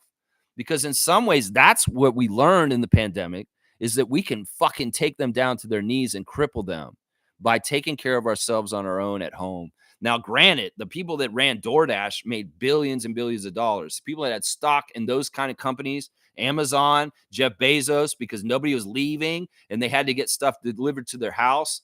Yeah, but that's what I'm saying. They want a consumer society. Have you seen John Carpenter's They Live? What happens when Roddy Piper puts that glasses on? He sees the billboards and they say consume and procreate. Because in some ways, the way that the 1% as livestock to feed off of us like parasites, and they will want our money from just looking at us. They don't look at us as human beings. They don't look at us as individuals with feelings and life inside of us. They look at us as a commodity, to a dupe, a mark, to go and get money off of as much as possible in any kind of crooked ass way they can figure out. So there's nothing humanitarian coming from the side of corporatism. And that's what we have to realize as people. So the less you spend, the better off things are in some ways, because you're hurting them in some ways. Now, oh, they're going to come back and try and get you for more money later? Probably, because that's all they care about is the bottom line and the shareholders and the quarterly reports. They don't care if they're putting out a better product. They don't care if they're ripping us off. They don't care if they're shrinkflation products. You know, they'll do any kind of dirty ass cut corner way to just increase their profit margin at any cost. And usually the cost is to the consumer. Right there, right there. That's it. Trevor's here. Good to see Trevor J is here. Be humble and never think you are better than anyone else. We all leave the world with nothing. I like that. I like that. That's just the damn truth. We will all die at some point. That's just the way it is. And in some ways, you know, whatever you have in your life that you accumulated, sure, maybe it goes to your ancestors, your offspring, but for the most part, you don't take it with you. And that's the thing. People got to understand. You don't take this shit with you. So why are you going to screw over everybody else, give them a harder life, just so you can have an extra gilded life? I mean, this motherfucker they elected this week, they think he's a man of the people. He's been shitting on a gold toilet for decades now. Like, seriously, people think this dude is like one of them. He's not like any of us. He was born with a silver spoon and given everything that he's gotten. He's never worked hard in his life, honestly. Yeah, let's keep going. Fiercely saying, yes, nameless. Jakob is amazing for us, and we should 100% value his contribution to the team. It shows he trained in the offseason, moves quicker, and get great synergy with the team. He's fantastic, and we're invested in getting connections between him and our point guards. Shed, Quickly, Davion, they've all worked very hard to get to know Jakob. So why the fuck would we trade him all of a sudden? In some ways, Robert is an idiot because he's not seeing the great goal that we're getting from having him as a hub on our offense.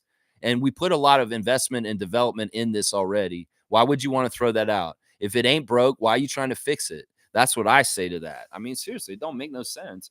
Trevor's saying IQ and Mobo, we see them back for LA games. Yeah, well, Mobo's going to be playing tonight for sure. IQ is not for sure yet, Trevor. We don't know for sure. Mike's saying Blackhawk, with jobs, people have a life and able to take care of their families. So if the general price raise on construction costs and mass electronic products, but more people will have jobs.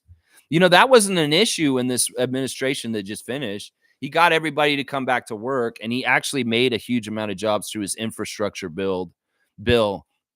So, I mean, you know, we're talking about all kinds of different things. Mike, I will ask you, with all due respect, let's not political comments. And if you have any more down there, I'd rather not focus on this aspect on this channel right now. So in some ways, I don't really want, I know Neil and you are going back and forth a little bit. I don't really want this because in some ways, I've talked way too much politics already today. And in some ways, it's going to happen naturally. But if you bring comments and they come every 5-10 minutes, then this becomes not a Raptors channel. This becomes more Lex Talks Politics with the Raptor Freaks. So I'm going to ask politely, please, Mike, will you erase any more political comments you have? And Neil, I'll ask you to do the same, please, also, because I don't want to keep going on about this. I seriously don't. Trevor's saying Peaches and Cream was nice last night. No freaky. And at 1 p.m. back today at the Hills for a pool party. Trevor's just living that life, man. You got a pool party in Beverly Hills today at 1 p.m. Man, this guy had a fun time at the R&B throwback party last night in LA. And this dude's just living that LA life right now. Trevor J is the commissioner of fun. That's for sure. Cowboys saying, Lex, I love women. You can't be a king without a queen. See, I know you do, but what you have to understand is your platform and who you're standing with does not. That's just the damn truth. In some ways, a lot of the mentality of MAGA is incel like behavior. A lot of it is that. And you're better than this, Bradley. That's the thing. Dude, you're not even an American. Like, why do you care so much about Trump and his bullshit? I can understand you getting all mad about Trudeau and wanting to talk about Canadian politics. But in some ways, you know what you feel like to me right now? You feel like a Toronto person that roots for the Warriors because they win multiple championships. That's what I feel like right now. I feel like Bradley just feels like being on Team Trump because, oh, now that well, you were before, but in some ways it's just like, why? Why are you even involved in this? I mean, I've heard people say, like, people that are for Trump in Canada are like, you're a loser. Is because you don't have anything to do with it up here. In some ways, it shows that Fox News and the Trump rhetoric is coming across our border and it's infiltrating people's minds like Bradley's. And in some ways, it's like, why? Why? You're a Canadian. You had nothing to do with this other than we're going to have the repercussions of being their neighbor and stuff like that. I just don't get it, man. And that's part of why it was so shocking. I mean, I get it. I've listened to you guys talk about Trudeau over the last few years. And in some ways, I've allowed for that because there is some problems. There are things to be critical of Justin for. But the whole like being on Team Trump to me is fucking reprehensible, Bradley. And once again, I'll say it. And you not getting you stand with Nazis, you're a Nazi, bro. And this is the modern day Nazi party is MAGA. And you can say, oh, you're crazy, Lex, you're overreacting. No, you're going to see what's going to happen very soon. And I'm going to be exactly right. And history's not going to be kind to people like you that stood with him. It'll be like the word MAGA will be like Nazi in the future. And why would you want to be like that, Bradley? Seriously, you're a nice guy. You're a good dude. In some ways, you want to be in the Nazis. I'm not joking. You think I'm over embellishing and I'm crazy? No, you're going to see. Because in some ways, he's got some sort of crazy populist referendum, and he has all the wings of the U.S.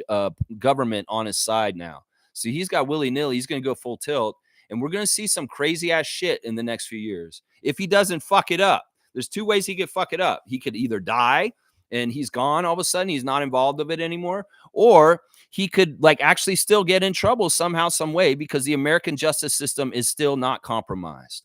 Because honestly, the dude was just convicted of felonies. And in some ways, they waited to do the sentencing after the election. Well, what do you think is going to happen with that, Bradley? He's in trouble now with the felonies. And he's supposed to go to jail for those felonies, but now he's elected president all of a sudden. Yeah, he's going to pardon himself, or he'll pay off. He'll get the judges to say, yeah, his stuff's all thrown out the window. Now, is that democracy? Is that justice? No, it's not. No, it's not. That's a dictatorship. And in some ways, you want to stand with a dictator, you go ahead and stand with a dictator. You stand with Putin, stand with Kim Jong-un, stand with, Donald Trump. They're dictators. And you go ahead and stand on that side. It's the wrong side of history. That's what I'll tell you right now. It's the wrong side of history. Neil's saying, all right, this is the last one I'm going to do for Neil right here. Mike, when I started driving, thank you, Mike, for doing what I just said. All right, you know what? This is the last one, though. I'll get Neil's last political comment and then no more after this. Mike, when I started driving in the late 80s, the price of gas was 49.5 per liter. Now, look where it is today. Once the gas companies realize they can use events to raise prices, they haven't stopped. There is some truth to this. And they'll say there's like inflation. And the crazy thing is that people want to blame gas prices on politicians, but it's not the politicians. In some ways, this is why they're mad at Justin up here, because they think the carbon tax and stuff like that. Sure, the carbon tax in some ways may be like something where like, okay, the gas companies are coming around and doing this, but they didn't have to do that. It's the gas, OPEC, it's the Middle East. It is causing these sharp price. Politicians don't control this shit. They really do not. And everybody's blamed high gas prices on politicians is crazy. It has to do with OPEC and the way they set the barrels and how much production they're having right now. That's what it has to do with.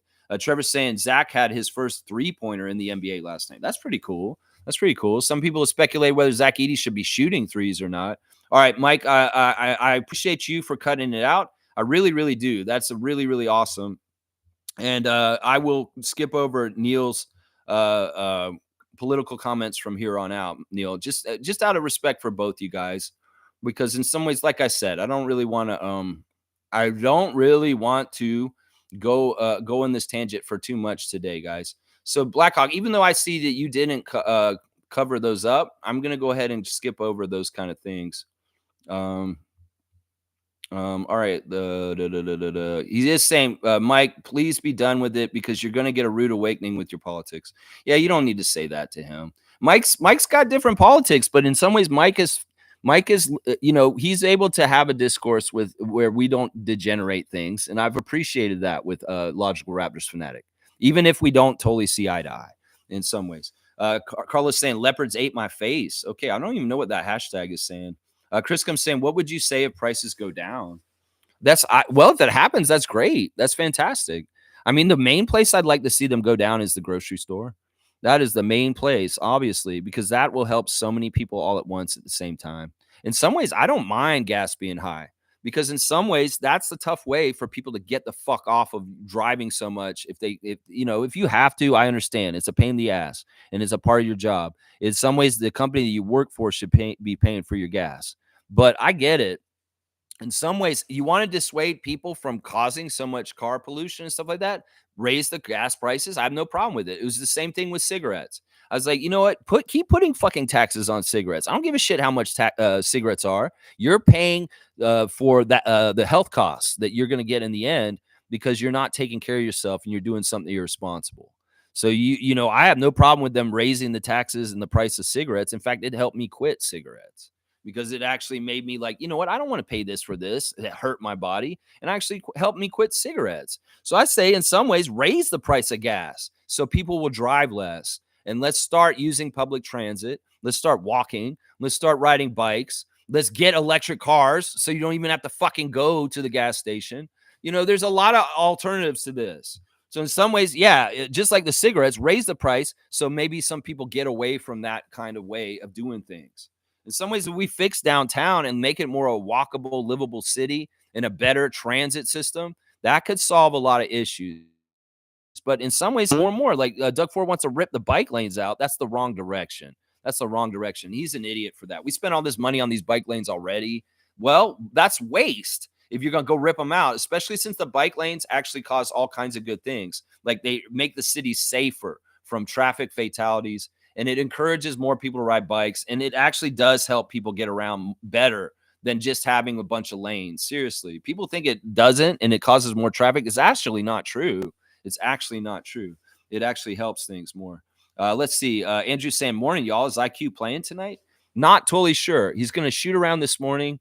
And depending on how he feels, I think that he could. I think that it's not likely he'll play in both games. So if he doesn't play tonight, that means he'll play against the Lakers. But if he does play tonight, he may not be playing against LeBron and the Lakers tomorrow. Yeah, Cowboys saying congratulations to Mo because she's saying, glad you're here, Neil. Once again, thank for your donations, likely getting the chair in the new year. Monique sent me a picture of the chair, and it's badass. It has like a thing that rises up so she can be up higher, and the colors are black and red.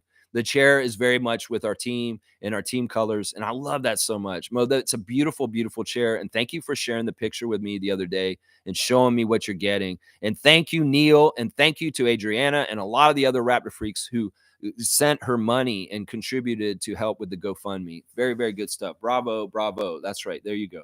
Blackhawk saying prices will never truly go down. Look at how the prices rose and how they. All right, serious, Neil. If you can just cut out all the rest of the political comments after this one, I would appreciate it. Mike's been trying to do that himself, and I appreciate Mike. I'm going to give Mike a dunk actually for doing it. Because I really do appreciate you guys. Like, in some ways, we're going to go there a little bit just because it's so in the forefront of things right now. But Mike, you're getting a 10-pointer, 157 for cutting it out because I really don't want to talk about politics. Cowboys saying hi to eye candy. Mike saying, nice, Mo. Are you able to get a better one with more donations? She's got a really nice one. I think the difference between this one is, like I said, it has an elevation thing that can bring her seat up higher. And I think she was saying that she can be more at eye level with people with this chair.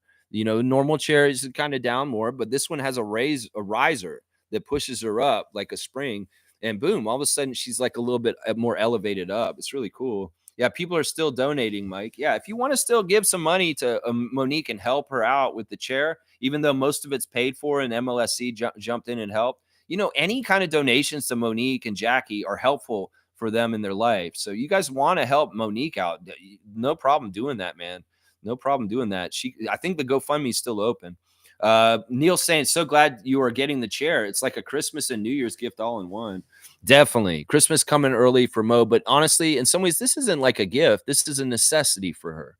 This isn't like something that, you send something nice. No, this is something she absolutely needs. It's a necessity.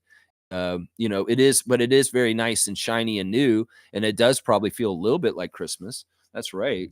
Let's see. Mike is saying you deserve it for sure. We need our inside reporter able to get that juicy info. That's right. I totally agree with that, Mike. Trevor's saying Scotty and RJ team up on 2K PlayStation. Yeah, Scotty's been playing 2K without being on Twitch a lot recently. They filmed that clip before he hit his eye. You can tell. So this has been in the works for a bit. But there's a special thing with LaMelo Ball and RJ and Scotty and a couple other players. I forget who. And they're talking about playing 2K against each other, and they're going to have big matchups and stuff like that. I don't know exactly what the event is, but it's NBA players playing 2K against each other, and two of our main Raptors are involved, RJ and Scotty. I didn't realize that RJ was such a 2K head that he would be involved in this ad. Of course, we know about Scotty and his 2K and his exploits. That's right. Let's go, Raptors. Get that W. All right, Bradley, I can get behind you on that one. How about that? We can agree on some things. All right, let me see. Here's the card of the day. I pulled it out. Okay, all right. This is an interesting one. All right, so thank you, Fiercey, for putting the classic card up. It's 10-17 on there. All right, let me see. All right, who's going to get the classic card today? Who is this, guys? Can you tell? This is a classic. It's not a recent one. So you're going to have to maybe look back and see who that is. Who is that? Who is that? Who is that? What is this classic card? Is Smooth Brown Man here? Is the Mod Rashad of classic cards here? Is Kareem Thomas here? Who is going to get this classic card of the day? Does anybody know who this Dallas Maverick is? Give me some guesses. I'll give you some clues. Give me 3 guesses, and then I'll give you a good clue. Nobody wants to guess the classic card. Popeye Jones is a good guess. It is not Ronald Jones, former Raptor. Popeye Jones, current assistant coach for the Denver Nuggets. It looks like him. It's a very good guess, Isaac, but it is not Popeye. Popeye was like a 4. This guy's a 5. He could be a 5'4", and I guess Popeye could be a 4'5". So they are right around the same size, but that is a good guess, not going to lie, because this guy does have a similar hairstyle to Popeye, but maybe not the same ears as far as sticking out and stuff like that. We love Popeye Jones. He's a part of our 30th anniversary with the Raptors for sure. Let's see. I can't really see his face. Vinny the Chin. Yeah, the chin's pretty big, actually, and that kind of makes it sense. Andrew's going to say AC Green. No, not AC. AC had a Jerry curl in the 80s, and then he got a flat top in the 90s, but he never was bald. And this is definitely a bald player that we're looking at right now. So it is not the most famous virgin in NBA history, AC Green. It's not him. You know what, guys? I've been playing the NBA 2K, the NBA, not 2K, NBA Live 96, and it's the 30th anniversary season. And I'm going to play the games on the dates of when they played.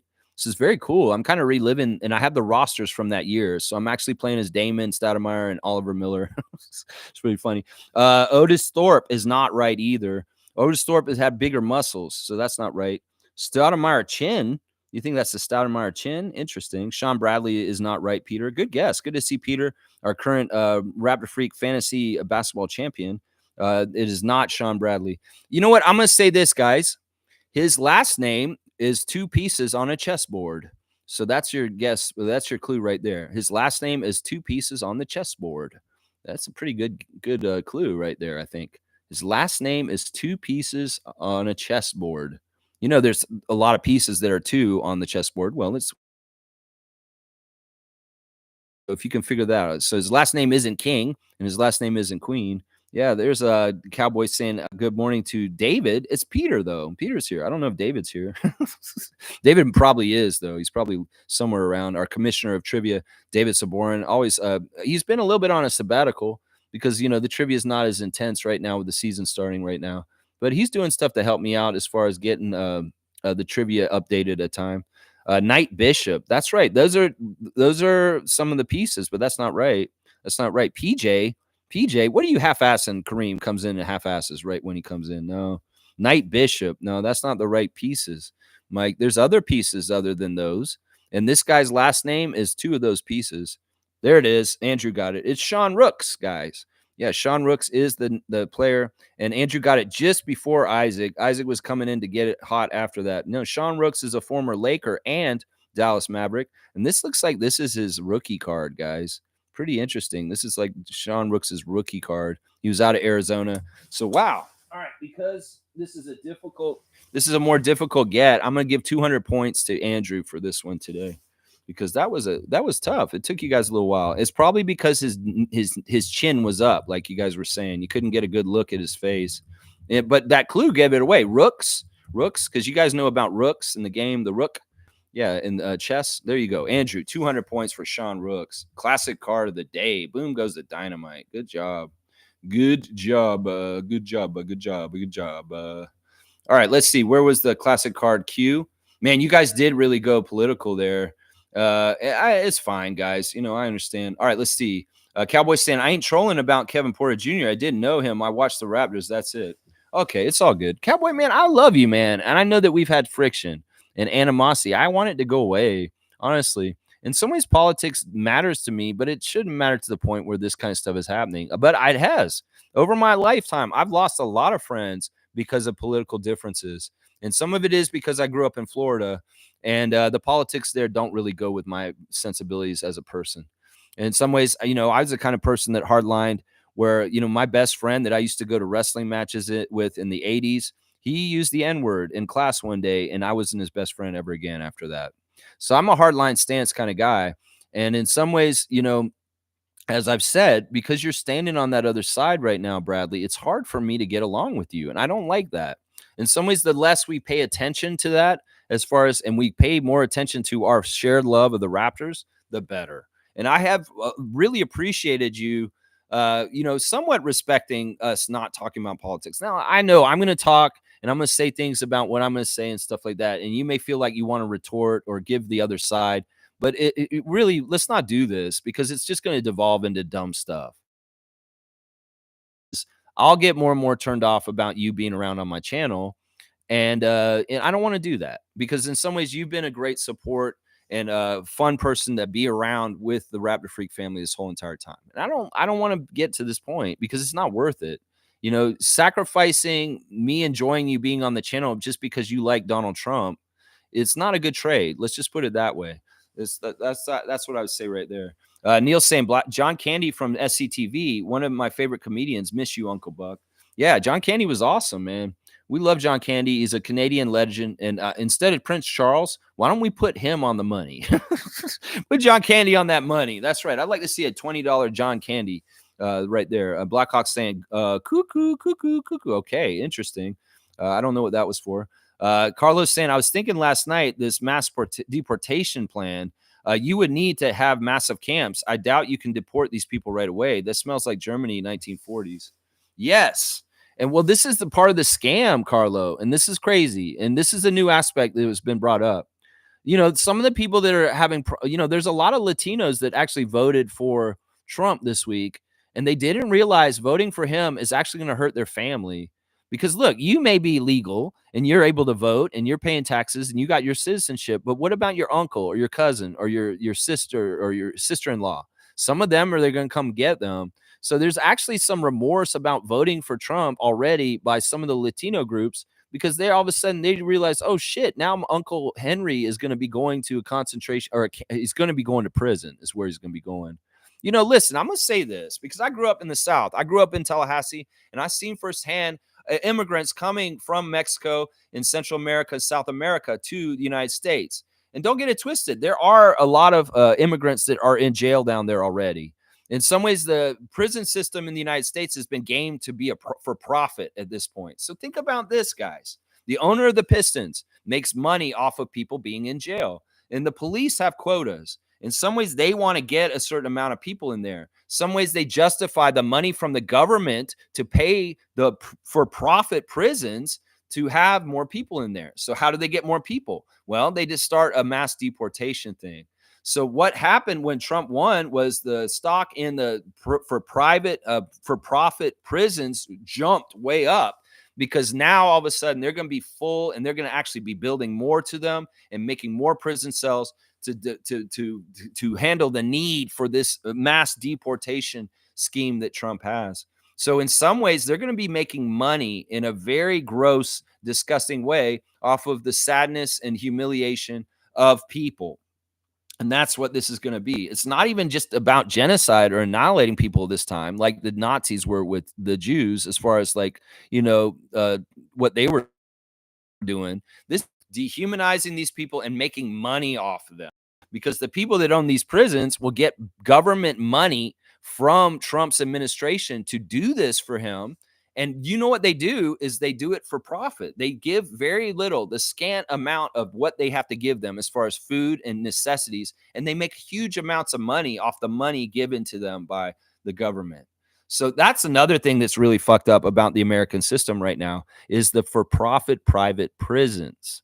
And this is what's going to be facilitating this whole scheme and plan that he has about this. Now, don't get it twisted. In some ways, this is going to be Lex saying something from the other side just slightly. Some of the people that are coming here are problematic as far as committing crimes, but the majority of the people that come here illegally or legally are not these kind of people. Seriously. Now, ICE was already coming and getting the problem people and throwing them in jail with law enforcement in conjunction across the United States. But now they're going to go and seek people at their doors. And it could be people that have never done anything wrong in their entire lives. They're just here illegally, are going to be going to prison. And they didn't do anything other than come into the country illegally. And when some people say, well, that's enough, they should be in jail for that alone.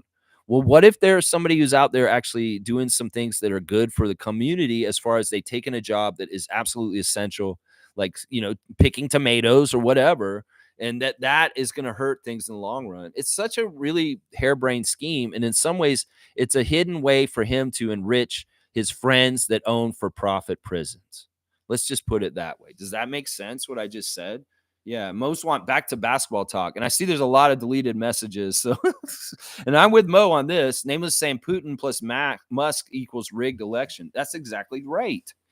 The use of Twitter and social media in this election cycle was disgusting, because it really, there's no scruples about putting out information, whether it's true or not. In some ways, they don't care. They're doing it on purpose. The old thing about the press was there was like a media has a right, or has to be truthful, that there was an integrity, there's a credibility about the media. Well, now there isn't. It's all wide open. In some ways, I'm indicative of this because I'm just a dude on YouTube. And in some ways, there's so many different places people are putting information out, and some of them are just not real journalists, and they're not reliable. And some of them are outright liars that are manipulating information just to get the just ends of the means of what they want. So that's one of the scary things right there, is that, Putin and the Russians were able to control the US election more than ever this year. And they got the candidate that they wanted to win. When bad guys like Putin are celebrating Trump victory, you got to understand you're on the wrong side if you're for Trump. Because seriously, Putin is not a good person. He's not a good person. We know this. He jails and murders his dissidents, Russia, and the way he railroaded them into an invasion of Ukraine is absolutely deplorable. And anything that has where Putin's happy, that's no good. That's no good. Yeah. Yeah. Kareem said, "Oh, we're politicians this morning." Yeah, I didn't want to steer the car this way, but we did a little bit today. I just want my money to make sense when I gas up and go to the grocery store. Yeah. In some ways, that's the other thing. Everything in costs has gone up, but wages have never gone up, hardly at all. The minimum wage just does not go up. It's not a livable situation for most people. And it's sad. It's awful. I mean, in our age, we're middle aged. A lot of us that are watching this channel, we can see how money doesn't go anywhere near where it used to. And especially at the grocery store. You can see how much you get for like $100 at the grocery store now. It's just not anywhere near what it was like even 10, 15 years ago. It's crazy. Carlos saying, "I wish we had two Pirtles." I know. I wish we did too. We need two good centers, honestly, just for a backup and depth, just in case of any unforeseen thing that happens. Totally agree with that. Randolph's here. Beloved Raptor Freaks, most informative gang, blessings. Let's expect the best for others and do all that we can to help them achieve it. What you need for yourself, you must need for others as well. I love that sentiment.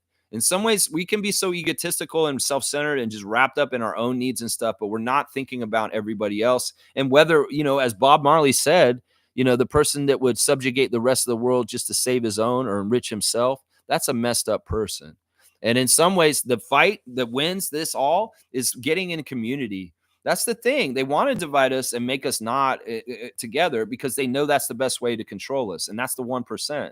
And if we are together in community on the grassroots level, the local level, like it's just as simple as getting to know everybody on your street and being together as a unit, that can go to fighting a lot of different things because y'all are on the same page and trying to help out in communities. So in times like this, it's the time to reach out and look out for each other in all the ways you can. And there's strength in numbers in that way through community. So I appreciate your words of wisdom, Randolph. Let's see if Leo's chimed in yet. He hasn't. He's in Florida, so he's a little bit. Oh, here it is. Okay, he said, "Good morning. Never ever underestimate the importance of having fun." Okay, Trevor J.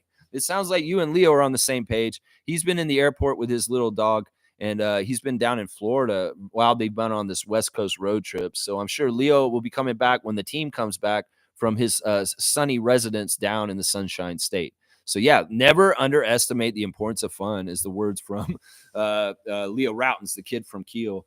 All right. Thank you, Randolph, Trevor, and Leo for your wise men sayings. I appreciate it. And blessings and love to the Phillips family and all the Rap Freak families. That's right. Blackhawk saying, it's your channel, Lex. I'll respect it. Yeah, it may be like maybe we'll go. You know what it could be? Like maybe there's a rule where like I don't talk politics for like the first hour of the stream at least. If not, I mean, I did it. I started. It's my fault. I know that. But maybe what we'll do is that because then people that just want to come here for the basketball content can come here and just hear it. And then like, okay, Lex is starting to go into the political stuff. Then we'll do it later. And it may be like the last half hour, like when it says like an hour and a half on my time, maybe I'll do it then. But maybe I won't do it at all on a lot of days too, because I kind of don't want to do it very often. I really don't. Andrew's saying if Jakob could stretch the floor, he'd be even better. You want him to shoot a three. Yeah, I mean, in some ways, I think that this whole overblown thing where everybody says everybody in the league has to shoot threes at this point is kind of silly. I still think that there's some people just have really weird ideas about what the game of basketball is just because of the recent years of the NBA and the overimportance of the 3-point shot. In some ways, yeah, sure. Teams like the Celtics are taking a crazy amount of threes right now. But once again, there's more than one way to skin a cat. I know that's a weird analogy. I don't know why people even said that. Who is skinning cats anyways? That's not good. Anyway, you can win basketball in different kinds of philosophies and modes, and you don't necessarily have to be so three-pointer centric. And in some ways, I don't like that people diss Jakob just because he doesn't have a three-point shot. I think that's ridiculous. And I think that is the seedling that causes people like Pencer and other people to go off on why Jakob shouldn't be on our team is only because of his one weakness that he doesn't shoot threes. You know, he shoots free throws really well now, and that weakness is gone. Who knows? Maybe it's not too late for Jakob to start putting up some threes. They'll all be push shots, just like the ones in the lane. Push shot. That'd be fun. That'd be fun, man. Let's see. Andrew saying, I love Yak, but his lack of spacing hurts us some. Agree with that. I think that he helps us in so many other ways that it overtakes the detriment of what we're talking about. I think that the benefits totally outweigh the negatives, so to speak. Mike's saying, not gonna lie, demonizing Bradley and any other people who clearly aren't Nazi and worried about the direction of the economy. Honestly, most of the things that are said aren't completely true. This is the issue. Well, Mike, I once again, there's a lot of misinformation, and in some ways, there's people trying to play both sides, kind of like what you're doing. When that's not helpful either. There's a big problem right now. I heard a very interesting speech by the longtime political strategist James Carville, who very much understands politics very, very well. What the problem is with what you're doing, Mike, is you're equalizing the arguments. And what the problem is here is that there's truth and there's fiction. And one side is completely working in a world of fiction and lies and misleading and disinformation. You cannot this is what James Carville says. The biggest problem in politics today is that they're allowing a side that's absolutely lying, inaccurate, and not factual to have an equal footing and stance of talking about these issues, where it should be that they're disregarded and just thrown out the window. So if you're trying to be in the center of the arguments like this, Mike, it's not a good look, because in some ways their argument should be not even like involved because it's been deemed not factual. So that's the problem right there, Mike, is that there's a lot of misinformation and they're trying to get you to play the middle of both to make them more legitimized when they're absolutely corrupt and lying. So that's the problem, Mike. Is you can't say that we need equal footing for both because one side is absolutely lying, and you trying to say that the left's lying too. Well, in some very minute cases, for the most part, they're not, because the left side is with the scientists, the left side is with the intellectuals, the left side is with the learned professors and all the different subjects, and they actually know what they're talking about. The other side is only making up what they want to say so that they can get the ends of the means of what they want. And often that's power and money. And that's why you can't legitimize the other side by saying it's equal, Mike. And that's why I caution you on playing like a centrist stance in this. In some ways, this world has not gone more left as everybody thinks. They may think it because of social issues like trans, but that's not true. And when people say stuff like that, like Bill Maher, they're lying to us, because honestly, we've gone more right. We've gone more fascist. We've gone more towards like overlord dictators like Trump and Bezos, and they're going to be utilizing the military and the police in a way that's going to make you realize just how much this is the horrors of the wall and Roger Waters' musical piece. Yeah, I'm just saying, Mike, in some ways, don't equalize them. And listen, Bradley and I have gone through a lot as friends and not totally friends at times. And we survived to this point. In some ways, I find it very admirable that Bradley continues to want to come in here and talk to me, even after some of the things I've said to him. So he must be a real ride or die with me in some ways, because, he's going through the rigmarole with me and he still wants to be here. And in some ways, I appreciate that on some sort of level. In some ways, I do appreciate that. In some ways, I see Cowboy saying, I love their neighbor to the south. That's why America affects Canada. That's why I'm so proud of America right now. Fuck this woke shit. Freedom of speech. Yeah, but when freedom of speech is freedom to lie and mislead people like you, Bradley, it's very destructive, and it's not helping anybody. In some ways, freedom of speech is good, yeah, but there should also be freedom to be who you are, freedom to be, this kind of stuff. I believe in freedom, I do, but in some ways, you can find out you're not on the side of freedom. Trust me, especially a side that's going to tell women what they should do with their reproductive health. That is a big key one right there. Yeah, you love America? Well, that's great. Why don't you move down there, Bradley? If you're so into America, go down there, man. Seriously. I choose to live up here for a very specific reason. Yeah, I could live down there, but I don't want to, because in some ways it's messed up down there. And this woke shit, fuck this woke shit. Well, listen, man. Woke is progress. Woke is us moving forward in life. And the one thing that you will realize as you get older is the young people are woke, and they're going to be bringing more woke towards us. The young people that aren't, they're incels, and they're hateful towards women because they can't get laid. That's a lot of what's happening. The young Republicans that helped Trump, the young males, are being fed off their their anger and their ego is what it is. In some ways, we're going the wrong direction here. We'll keep going. I didn't want to talk about politics so much today. Let's see. Mike's saying it makes me want to defend the logic of being red at the moment. Well, that's what I'm saying, Mike. You shouldn't want to do that, because in some ways there is no logic to what they're doing. And you got to listen to me. Seriously. The other side is not in any way on the up and up.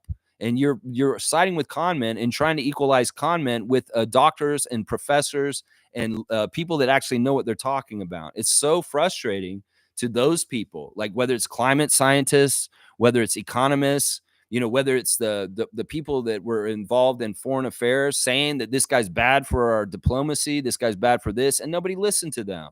It's like the real experts were saying what they know about Trump that is true, because they're intellectual and they went to school and they're in their fields. Meanwhile, there's pocket pundits and people like this trying to get equal footing in the same arenas to have their opinions said, and it's like it's equal. It's not equal.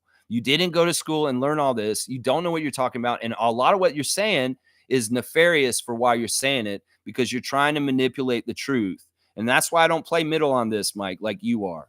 And you got to understand where I'm saying is very, very true. And if you don't believe that, well, in some ways, you've been right in the middle, whether you're trying to say interest. Well, that's not helping. To stand behind our scientists, the people that actually know what they're fucking talking about, and stop taking the opinions of people that don't know what they're talking about and trying to equalize them with them, is what I would say, Mike, right there. Trevor saying, I partied last night and I did not have a hangover, but all this political talk give me a hangover right now. It's all good, man. Mo's saying, keep up the great streams. Go Raptors for life. Raptor Free Crew strong forever. All right, Mo, thanks for the cutoff. And Cowboys saying, thank you, Logical. That's what woke people do. Skip your comments. I love everyone. Let's go Raptors. Only comments I'm skipping at yours, Cowboy, are your little like high fives and like just saying random shit out there that's not even giving anything to the channel. In some ways, you just have like little cheerleader comments that I skip over sometimes, Bradley. But most of your comments I am reading still. Yeah, so there, yeah. Let's see. Mike's saying we need to see the chair for sure. What do you mean the chair? What are you talking about? The chair? We need to see the Monique's chair. That's what you mean. Yeah, I got it. Smooth saying Giannis really frustrated, man. He told someone in the locker room, if you don't want to be here, you can leave. Yeah, they got blown out by the Knicks last night. And yeah, we're going to see them on Tuesday, guys. We're going to get to see the Bucks very, very soon. And it's going to matter a lot because it's an in-season tournament game. And in some ways, the place where the Bucks are right now is a great time to play them in the in-season tournament. Of course, Giannis returned from being out a couple of games because of an injury. But Gary Trent Jr. has lost his starting spot already in Milwaukee. This is what I told people in Raptors last year is that, man, it doesn't matter if he starts or comes off the bench. You're going to get the same production from him. Well, look, their team wasn't so nice to him and just saying, yeah, you get to be a starter no matter what. They yanked his starting title from him, and he did not play last night. He's also on the down low hurt. I feel bad for Gary. But in some ways, that's what I was saying. In some ways, Gary has to earn being a starter because he's not being consistent enough. And in Milwaukee, the same thing is happening right now. Same thing is happening. Wayne's saying, let's help Lex on the games, freaks. We're working hard in practice and in games. Winning games will happen. Once you keep doing good things, you will be rewarded. We know the schedule was tough. I agree with this, Wayne. I think that we're getting thrown to the fire. And the great positive thing about it is that the guys are going into things with an upbeat, enthusiastic energy that's connected, and they're not letting this get them down. Now, granted, some of these guys are new, and the whole new thing of the NBA, it's like they're not jaded or anything like that. Give them some time. Maybe the referees will bring them down because they're so unfair. Maybe different things will happen, and they'll get a little bogged down. But right now, they're still upbeat, even if our record is what it is. And I like that. In some ways, things are going to get better, and I agree with Wayne on this, at least for the Raptors. This is for sure. I love it. Yeah. Yeah, let's see. Mike's saying hydrodynamic. Ooh, nice. Hydrodynamic. Yeah, I think there's something to do with that. And Cowboy's saying, I'm happy for you, Mo. I'm very happy for her also. I can agree on that. Wayne's saying in-season starts this week. Yes, Tuesday. We have the Bucks for the in-season tournament in Milwaukee. And then on Friday next week, we're going to host the Detroit Pistons on an in-season tournament game here at Scotiabank Arena. Now, both those games are very winnable. It could be that the Raptors are going to be 2-0 in their first two in-season tournament games this year. That'd be awesome. But we could be 0-2 also. We'll just have to see. Now, the crazy thing about the Pistons game next Friday is it's the first night of a back-to-back. They got to play the Pistons here in Toronto on Friday and then immediately go to Boston, I believe, and play the Celtics in Boston on Saturday night. Now, I don't want the Raptors to get ahead of themselves and look past the Pistons because they're going to go see the defending champs the next night. So like Darko has been saying this season all along, we have to stay in the now and stay present and in some ways take each thing as it comes in its order and not get ahead of ourselves. So the players may get a little bit like, yeah, we're going to have to go play ball next night. And they may keep that into account about when they're playing Detroit. But that Detroit game's more important. I don't care about beating Boston in Boston. It may not be likely. And in some ways, they need to really focus all their energy and strength on winning the in-season tournament game on Friday night against the Pistons. So in some ways, when I saw the schedule, I was like, that's fishy. I don't like that we're playing in-season tournament and then immediately going to play Boston the next night. It's not fun. It's not fun. Let's see. Mike's, yeah, well, that's the classic card answer. It's pretty cool. Good stuff. Let's see. Sean Bradley, really? Sean Bradley. Let's see. Fiercely saying, I don't play chess. Okay, hang on. All right, let me get to the end of that part right there. All right, let's see. Cowboy's saying, sorry, Peter. Punch your brother in the arm for me. Fiercely saying, can I be David? Laugh out loud. Well, if you want to be the emoticon giant, we can definitely do that. I still need to talk to you about setting that up. I'll have to figure that out. Andrew's saying, I didn't spell his first name right. The Sean part, yeah, I know. But you know what? In some ways, it was fine because I wasn't sure who was going to get it next. It's fine. Isaac's not going to care that much. Honestly, Isaac's such a great guy. And you got in there first. Don't worry about it. Maybe David would have ruled that differently, but I don't know if he's here. I don't think he is. Fiercely saying, just kidding at Andrew, looking out for my fellow O Towner, Ottawa. Okay, I see what he's saying. Let's see. Cowboy saying, no, I can't. You're more beautiful. All right. Mo saying, going to my second in season tournament, Wayne. Yeah, that'll be on Friday, next Friday. Pistons. Infamous saying, Bradley, I support you. I don't like either side, but I support your difference of opinion. There you go. Well, in some ways, Infamous is supporting the right to think for yourself and choose. But I am going to keep telling you guys, if you are on that side, you're getting duped.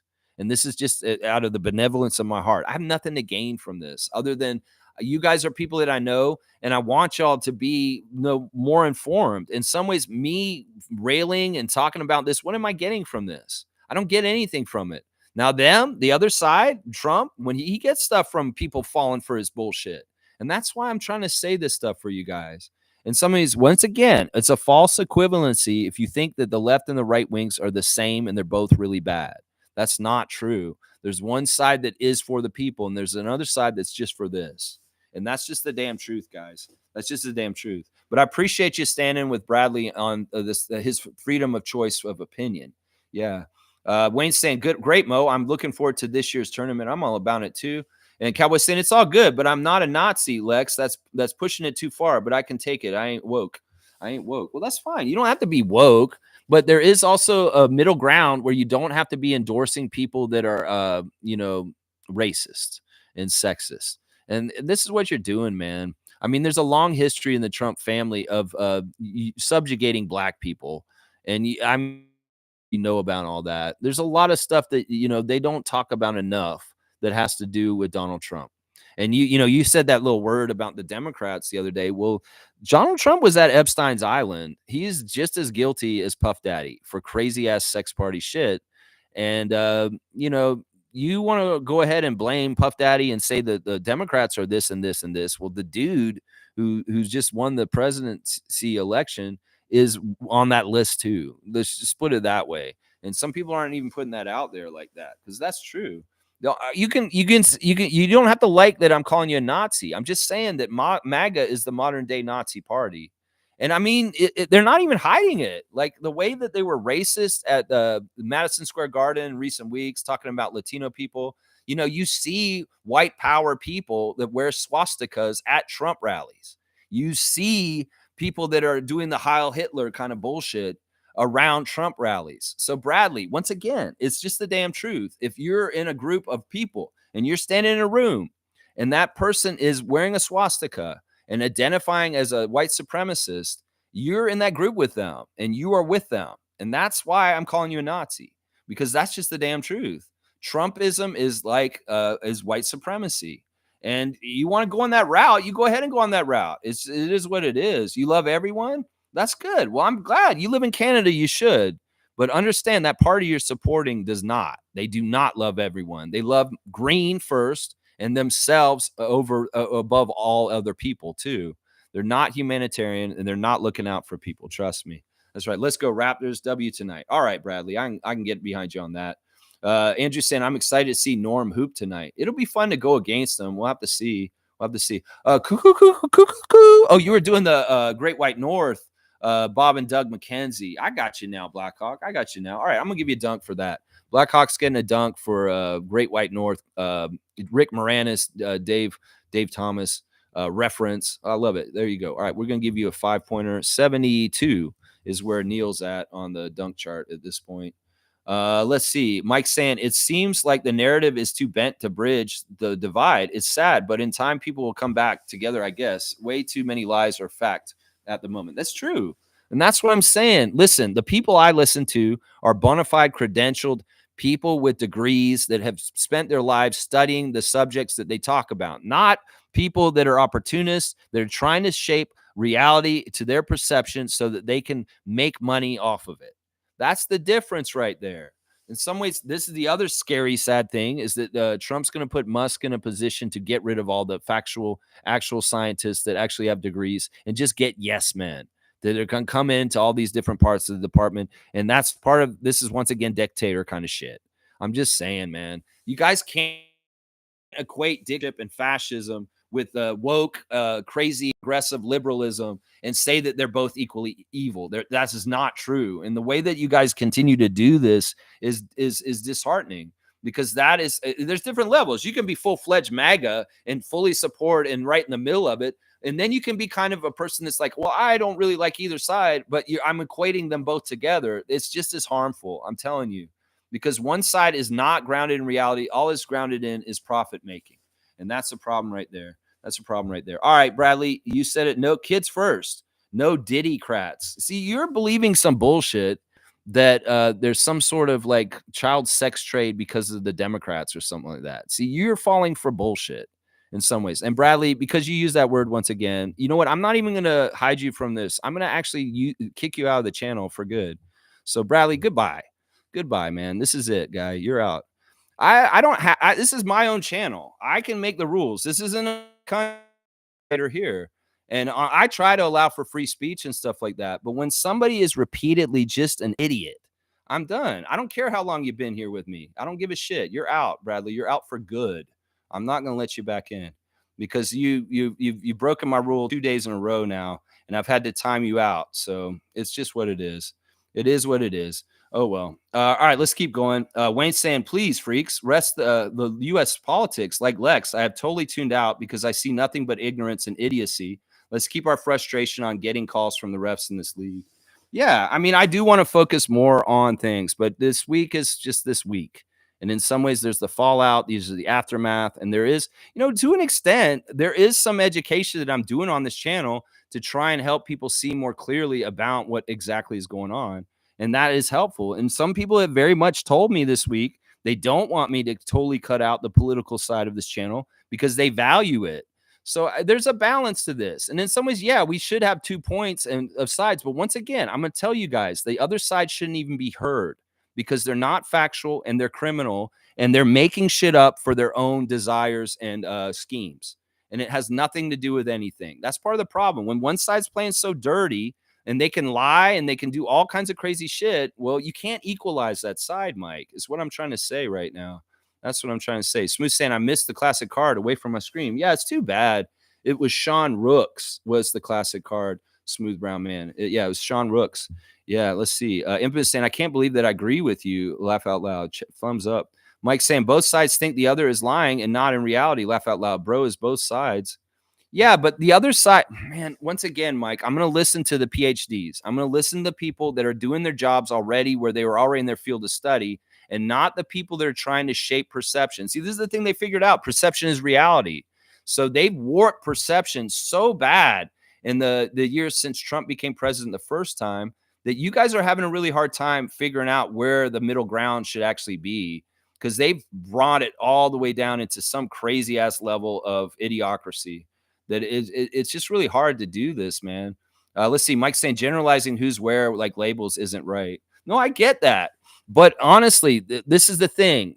I think we can all agree the Nazi party was really bad and did a lot of bad things, right? That's an easy thing for all of us to agree on, right? Right? Well, why can't we see that history is repeating itself, Mike, right now? Why can't you see that? And you'll see it even more, the evidence of what I'm saying in the next 4 years. Trust me. And in some ways, look, you can be indifferent to both the parties and kind of be like, I don't really believe in either one of them. But in some ways, complacency about not fighting against the evil that is involved is you choosing a side, honestly, is you choosing a side. And I'm not trying to generalize too much, but with this, in this case, because I grew up in the kind of people that are the MAGA people, I just know that they really don't have a brain. They just listen to the leader and they follow him at their own detriment.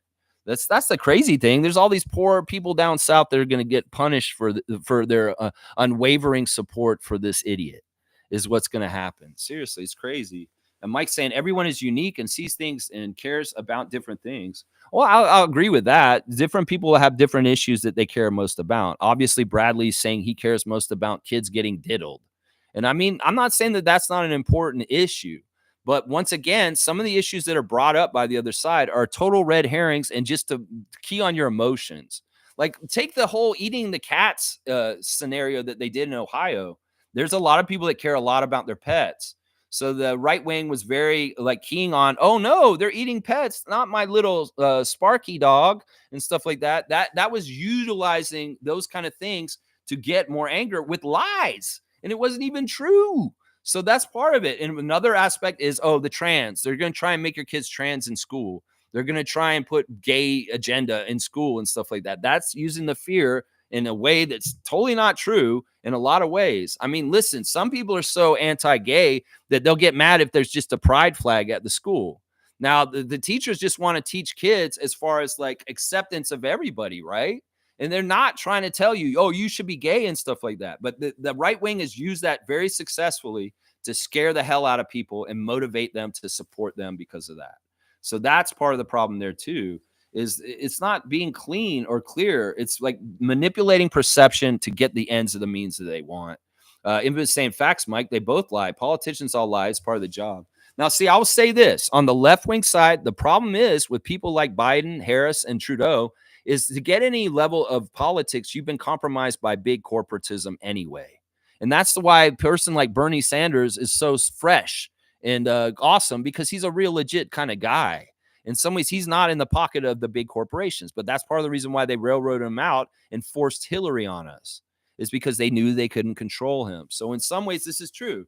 On the left side, they're puppets for the corporations anyway. And it's sad because the money is compromised political systems. And that's a big part of it right there. That's a big part of it right there. All right, let's see. Wayne's saying, fuck, man. How many white voting districts had bomb threats against them? Why only black voting districts? 50 at least. That's equality, normalization of white crime. Media does not speak about it. See, this is part of the problem. There's a history of discrimination and subjugation and racism in both of our countries. And this is the thing. The way that some white people look at equality, they don't understand that equality has not been here. And when they come up, it looks like you're losing your rights, but it's just we're equalizing them with where we're supposed to be. Fulton County in Georgia emanated from Russia direct. The election system of the United States was compromised by foreign interference, specifically by Putin and the Russians, whether it was in social media bots or just straight up bomb threats to very, very centralized black voting polling places. I mean, they've used dirty tricks against those kind of places in the past, like the no drinking water in line rule and like having very few polling places to vote. So people have to wait in long ass hours. They're trying to make it hard for people to vote, whether it's a bomb threat or not having enough staff or enough facilities for people to go and vote at in areas that they know will vote against what they want. So there's all kinds of dirty shit. And Wayne is exactly on point with this. He's exactly on point. Mike's saying the Supreme Court gave the power to the states to decide on abortion rights. He's federal. He has no effect on it. So lying, basically. You know what, Mike? This is the same way they treated slavery after the Civil War. That they were like, you know what? We're going to give it states' rights to decide on the slavery or not. Does that make that right? No, it doesn't. States' rights is one of the most fucked up arguments that's been made by the right wing in the history of the United States, and it's been utilized for all kinds of crazy, stupid ass shit. Seriously. Now, you're right. In some ways, the states decide for themselves, but a lot of those states are all fucked up with their politics in weird ways, too. The problem is that you're putting women in danger, and they're going to have to drive across state lines. And this is true. Like, are the police going to be keeping up with women's cycles and keeping up with whether, oh, you got pregnant, Jenny? Well, we got to check on you and make sure that you're still keeping the baby. Because if you go and have an abortion, we're going to throw you in jail. Now, this is what we're talking about, Mike, when this issue comes up. So you want to understand this issue, the real life ramifications, and not just the freedom or the states' rights parts of it. Think about the people that it affects and what they may have to go through. And this shit has already been happening since they repealed Roe versus Wade. There's a reason why the American government gets to a certain point where they make a ruling like Roe versus Wade, because they've gone through a lot of bullshit and seen the trouble and the hardships and the tragedy and the sadness. And they know that this is the right thing to do.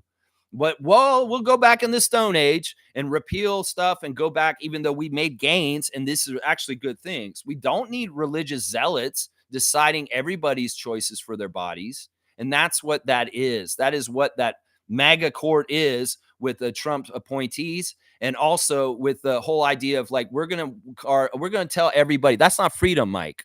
That's not freedom when they're legislating what a woman can do with her body. So we're talking about freedom. You want freedom of speech? You want freedom to think for yourself? Well, that's not the Freedom Party. With this side.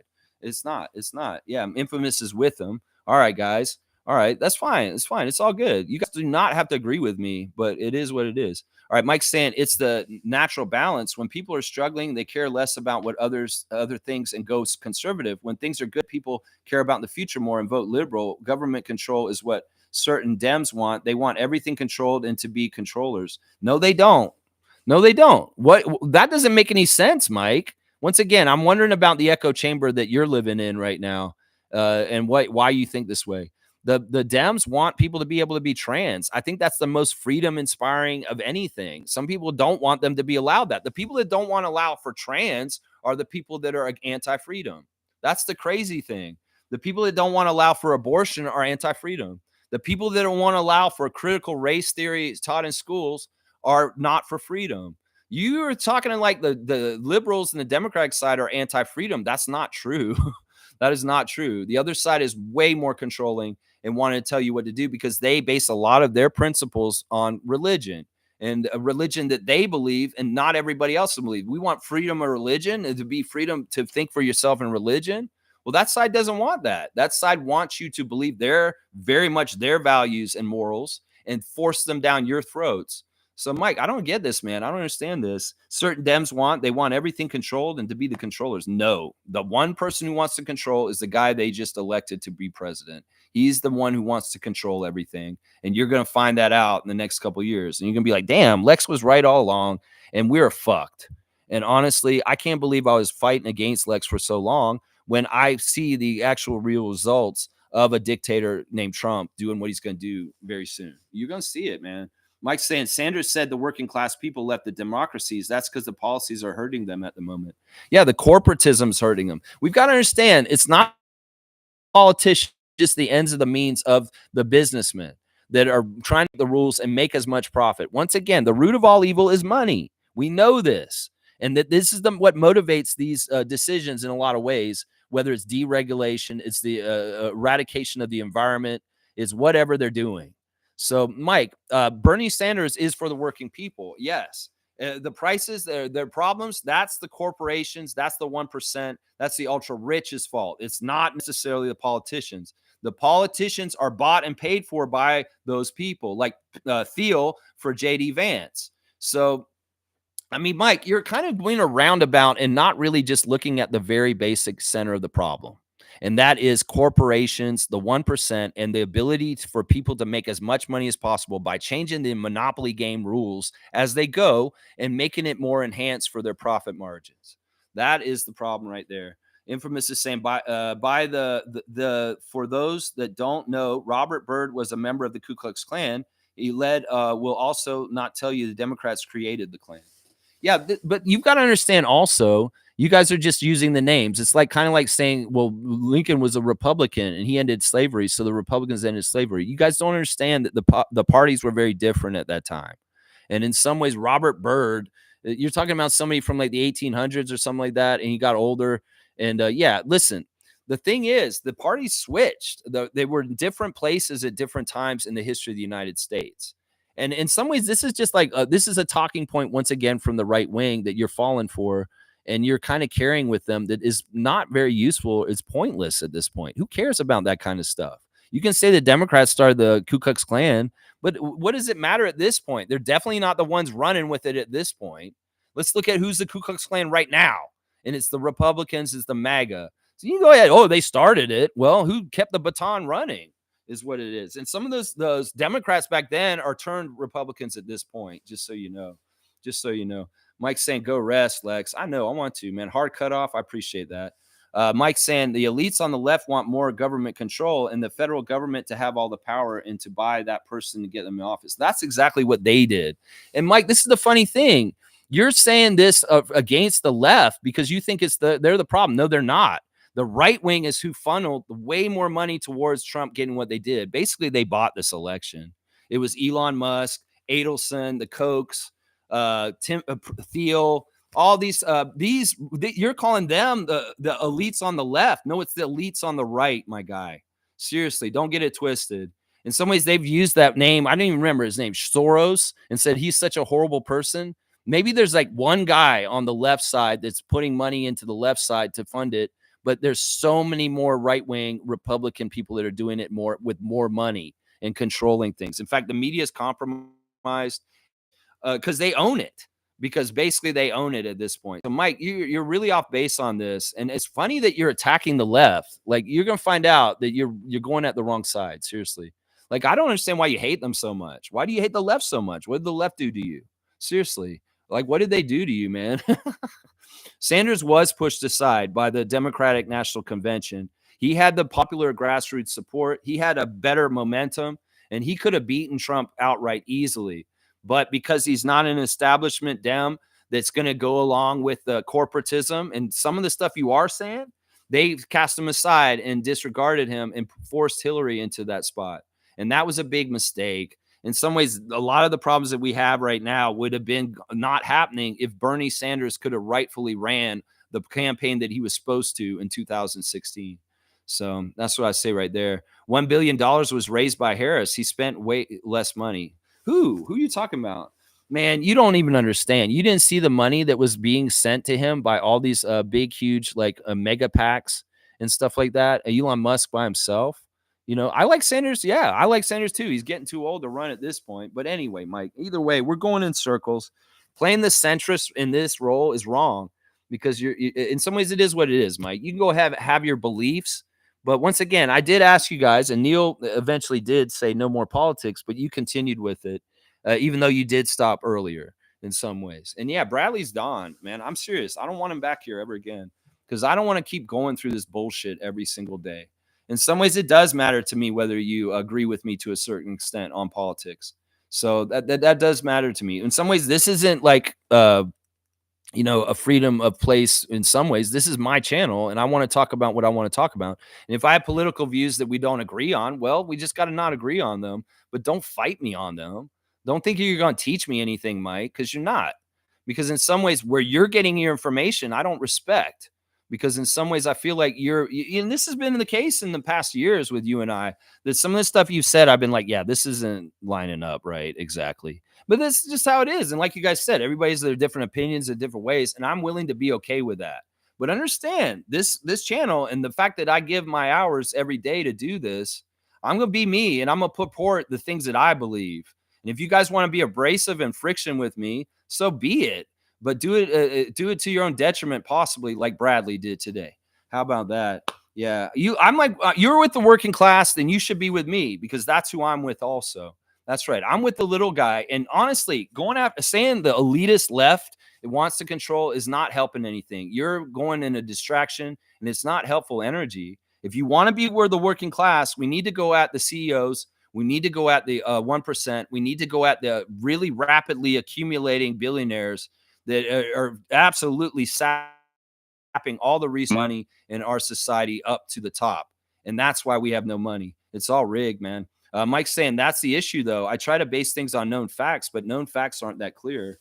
They are, though, in some ways. The transfer of wealth to the upper 1% has been accelerated since Trump won the first election that he won. He accelerated the transfer of wealth from the bottom classes to the top in the first 4 years, and he's going to do it even worse this time. They're already warning us. Like, they came out last week and they said if Trump wins, it's going to be really hard in the middle class. So y'all need to be ready for taking a hit. So they told us straight up they're going to hurt us, and they still voted for them. That's so stupid, man. Everyone's saying didn't have to do Bradley like that, but this is your channel, shaking my head. Well, he's fucking coming in here talking his shit and being MAGA and Trumpster and shit like that. I have no time for this. In some ways, look, I lost so much respect for him when he started this shit up like 6 months ago, and I was giving him a lot of patience. In some ways, he was respecting me on some of the things as far as like, don't do this shit, Bradley. But he continued to break some of the rules here. And even in the fantasy thing, he's using his dumbass name as a political stance in our fantasy league right now. And in some ways, I don't appreciate that. In some ways, he's like putting a big FU and a middle finger to me. So you know what? I don't need him in my life. And that's what it is. In some ways, I'm sitting here myself and anybody can come and see me. but it's not a right to come and see me and be on this channel with me. It's a privilege. And I have the right to take that privilege away if I feel like it. And you guys don't like that. It's fine. I'm not here to please everybody and make everybody want to like me. That's not what I'm doing here. I could lose subscriptions today for my channel today, and that would be fine with me. I don't give a shit. I'm doing this because I love the Raptors and I want to inform Raptors fans about what's going on. In some ways, some of the things I inform people on is political. And in some ways, people have valued that. So I'll just keep that Venn diagram with the people that are with me on that kind of stuff. And I don't give a shit if I lose anybody. So, but Bradley really pushed me for too long, too much lately, right now. You're saying George Soros isn't any good? Well, how about the Koch brothers? How about them, even though one of them's dead already? How about Adelson and how she's funding the genocide in Palestine? Yeah. Yeah. I mean, Mike, you can take the one person that they call out on the other side and make him way more important. But Elon Musk is much more dangerous and more a problem than George Soros. I'm sorry. That's just the damn truth. Yeah. Yeah. Let's see. A lot of the things said never happened, but people still stand on it like facts. I don't even know. You got to talk about specifics. And we could take things, parse them out one by one. A lot of the things I'm saying are exactly right. And you can think that you don't want to believe me. That's fine. You can think that I'm way too left and loony and stuff like that. That's fine. It's just in some ways, my motivations for what I feel and stuff, they're not based on fear. They're not based on money. They're based on common sense. They're from listening from and trying to fucking figure this out for the best for all. In some ways, I'm not trying to just worry about the bottom line for the very, very rich people to make more and more money. Some people are like that. I'm worried about helping everybody across the board, whether it's the sick, the elderly, the disabled, the misgendered, the whatever that's going on in this world right now. That's right. Blackhawk saying, Lex, don't worry about it. They are free to start their own channel if they want to push their views. Exactly. Exactly. And I don't want to be an avenue for misinformation here. In some ways, like I've been pleading with Mike today, to equalize the two sides is not doing justice to things and is wrong and is very harmful in its own way, if not the outright lying itself.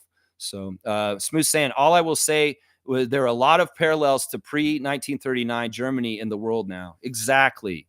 Exactly. It's like humans are so stupid. We have history to look back on and learn the lessons from, but we don't. We don't learn from it, obviously. And you know, we're going to have times, and it could very well be World War III is on its way for some fucked up, crazy reason, you know?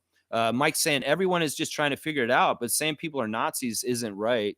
Well, they are, Mike. I'm not, it's not me. Like, they're factually meant Nazis. They wear swastikas. The Proud Boys are Nazis, and they are with Trump, and Trump recognizes them and makes them a part of their group, Mike. This isn't me saying some bullshit, like just using a slur. The Nazis are in the MAGA party.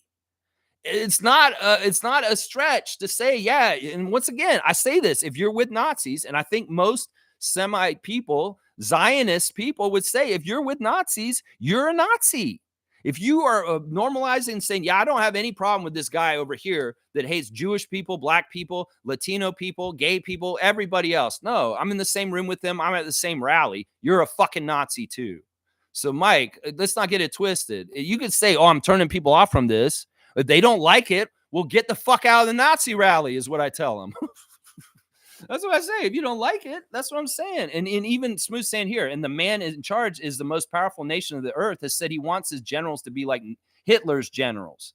Yeah, this dude looks up to Hitler, and he's talked a lot about him. I mean, he's talking about Hannibal Lecter, a serial killer, gross psychopath in a book, like he's a smart, brilliant man.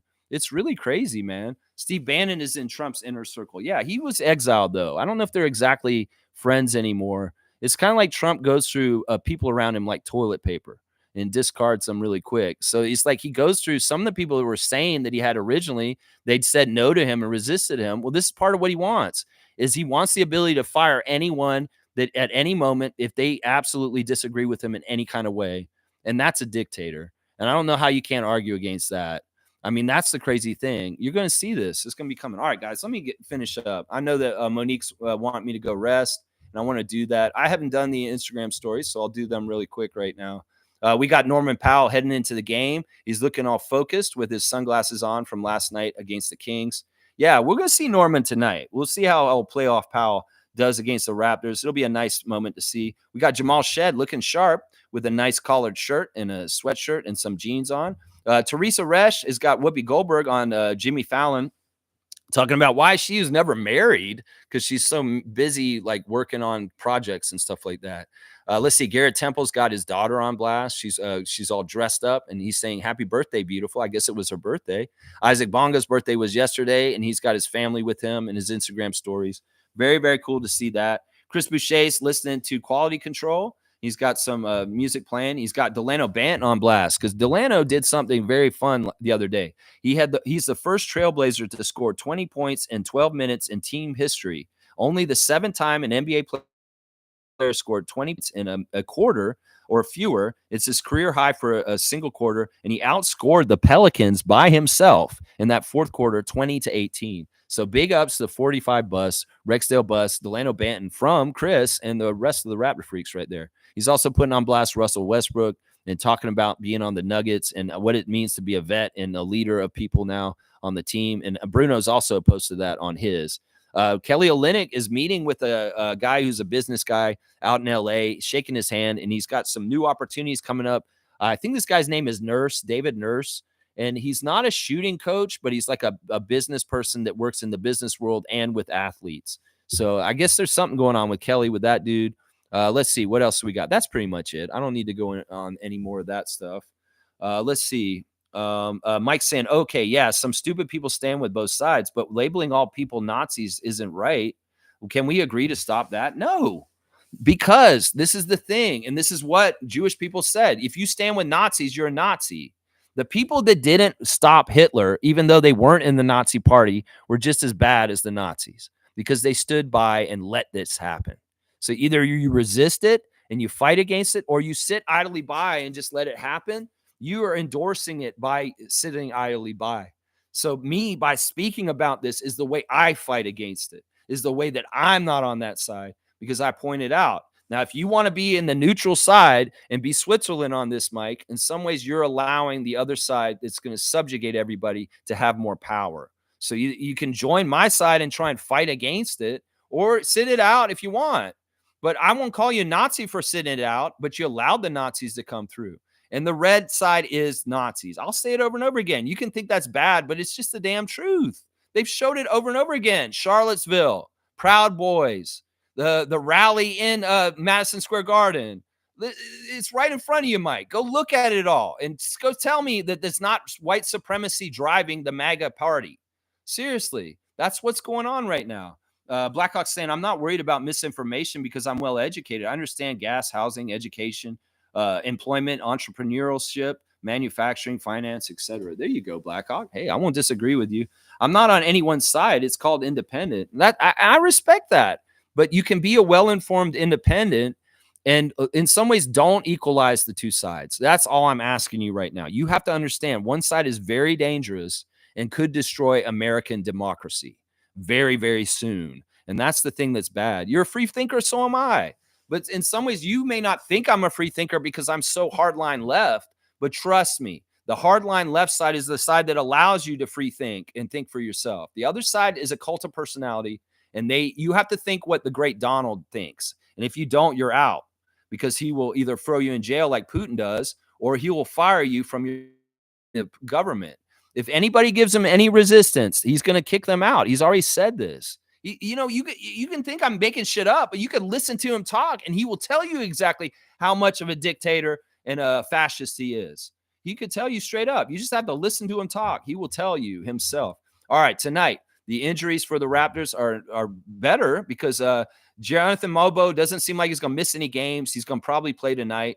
Manuel Quickley could very well return to the court tonight. That's good news. Garrett Temple and Kelly Olynyk are still out for their knees, and Bruce Brown out for his knee. Also, Kelly Olynyk and Garrett out for their backs. Bruce Brown for his knee, and Scotty, of course, with his eye. And Jacoby is out also. On the other side, Mo Bamba is out. Kawhi Leonard and PJ Tucker's not with the team anymore. The referees for the Raptors game are Zach Zarba, Nick Bookert, Derek Richardson, and it's a ref crew that two favor the Raptors and one favors the Clippers. So it's pretty good ref crew. The home crowd could be a factor in how they ref, though, because home cooking is a thing. On the 905 side of things, we got these referees for the 905 game tonight. Robert Hussey, Ken Jones, and Kaz Beverly are the referees against Delaware Bluecoats tonight for that team. All right, y'all. I'm going to get out of here. This stream was probably 40 minutes too long, and it was probably because of all the off-topic stuff that we talked about. In some ways, I don't want to run around in circles with you, Mike. In some ways, I'd much rather argue with you about basketball stuff like we have in the past. But like at some point, we got to just let it go. In some ways, I'm okay with agreeing to disagree with you and say, Mike, have your beliefs. That's fine.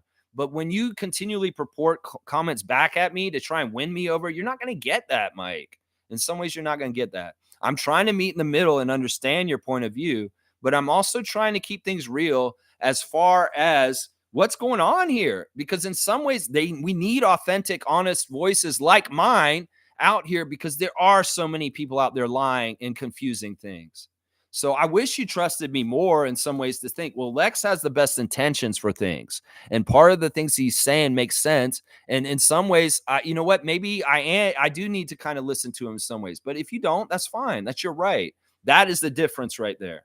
If you don't agree with Donald, you're fucked. But if you don't agree with me, you're fine. It's okay. That's what I'll say right there. Let's see. Isaac's got me and Mo on blast. I love to see that. And Wayne's saying, what's Mike saying? Bomb threats are fair game against black people? That doesn't concern you? Wyoming, Kentucky, Indiana get to vote, but not Detroit and Cobb County? Total garbage argument. That's what I'm saying. You don't need to defend the bully, Mike, is what I'm saying. One side is very much a bullying side. And in some ways, when you equalize the bully side, that is not equalization. That's enhancing the bully to be able to take more advantage. Middle is not calling people Nazis, etc. Well, you call a duck a duck. When a duck quacks like a duck, it's a duck. And in some ways, you're like running interference for that side. Why do you think that you're doing? What are you doing to help them? Seriously, they are Nazis. As Wayne just said, they're exactly Nazis. They're literally Nazis. They cut their hairs like it and they put the swastika on their shoulders. They're literally Nazis, Mike. I don't know why you can't see this. You can go look at the footage. The people that are following and for Trump, a lot of them are white supremacists. And that's why they love his deportation schemes, because they're all about that. They're eating it up. All right, y'all. On that note, let's go Raptors. Let's beat the Clippers tonight. And let's go 905 opening season. And we're going to start the 905 season off right and kick some ass. I'm really, really excited. I'm happy today about being able to watch the 905 today. That's right. Mike's saying the left have bullied so much that people rely on polls, etc. Hence the surprise. The left is bullied so much? How is the left bullied? Sticks and stones may break my bones, but words will never hurt me. Okay, I call them a Nazi. Ooh, what am I doing to their lives? I'm not fucking raising the gas prices. I'm not fucking gouging them in the corporations at the grocery store. Seriously, Mike, you're equating things in the wrong way right now. You think you're independent and free thinker, but in some ways, you're just another extension of the tools to help embolden them to do what they do, man. You don't like any bullies? Do you feel like I'm a bully? Maybe I am a bully because I keep people out of here if I don't want them in here. It is what it is. I mean, in some ways, like I said, you want to see what a dictatorship is. I could be a dictator on this channel and show you exactly what it feels like. In some ways, I do it low key, but I could do it even more. I could be very much like Trump. You don't agree with me, Mike? Well, you're fired. You're fired. You're fired. And why would I do that? I don't want to do that. You're an intelligent guy. I value your opinions on basketball. If not why would I do that? That's the action of that. You got to understand. It's you're confused. You just want a clear view. Well, in some ways, drop some of the other stuff in thinking that they're equal, because it's not. It's really not. And you're going to find out real soon. It's like some people say, well, if you vote for Kamala, you vote for Trump, it's the same thing anyway. That's not true. And we're going to find out just how sad and how different it is. We're going to find out very soon. That's right. Calling people things isn't right. People do that all the time. They call us libtards and diddycrats and bullshit like that, name calling.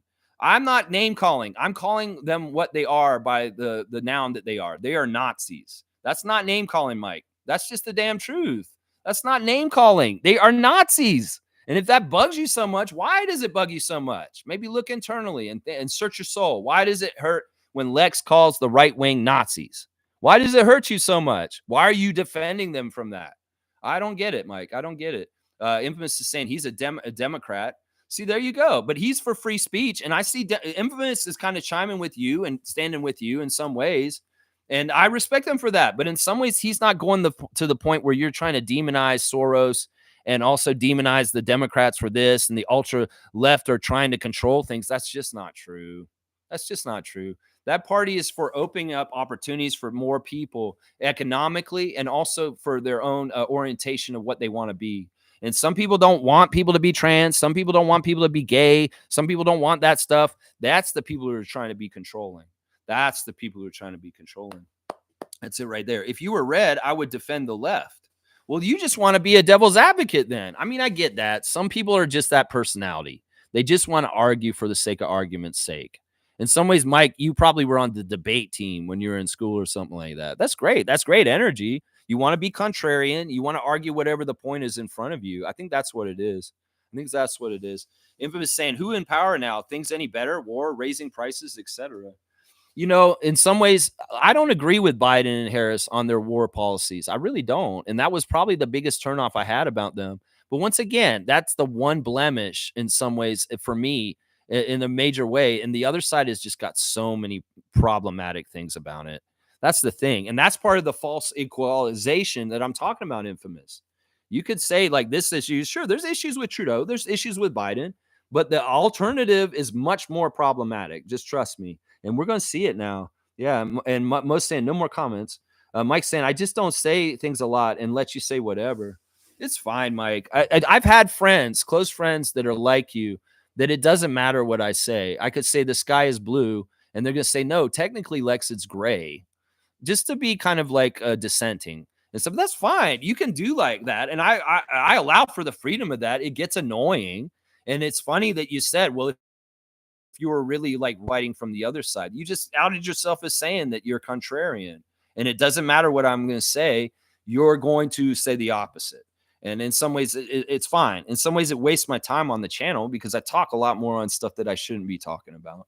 Honestly, Mike's saying, I said it before, he will get a rude awakening and it will crush him into realize he's wrong on his political views. I know that's the sad thing.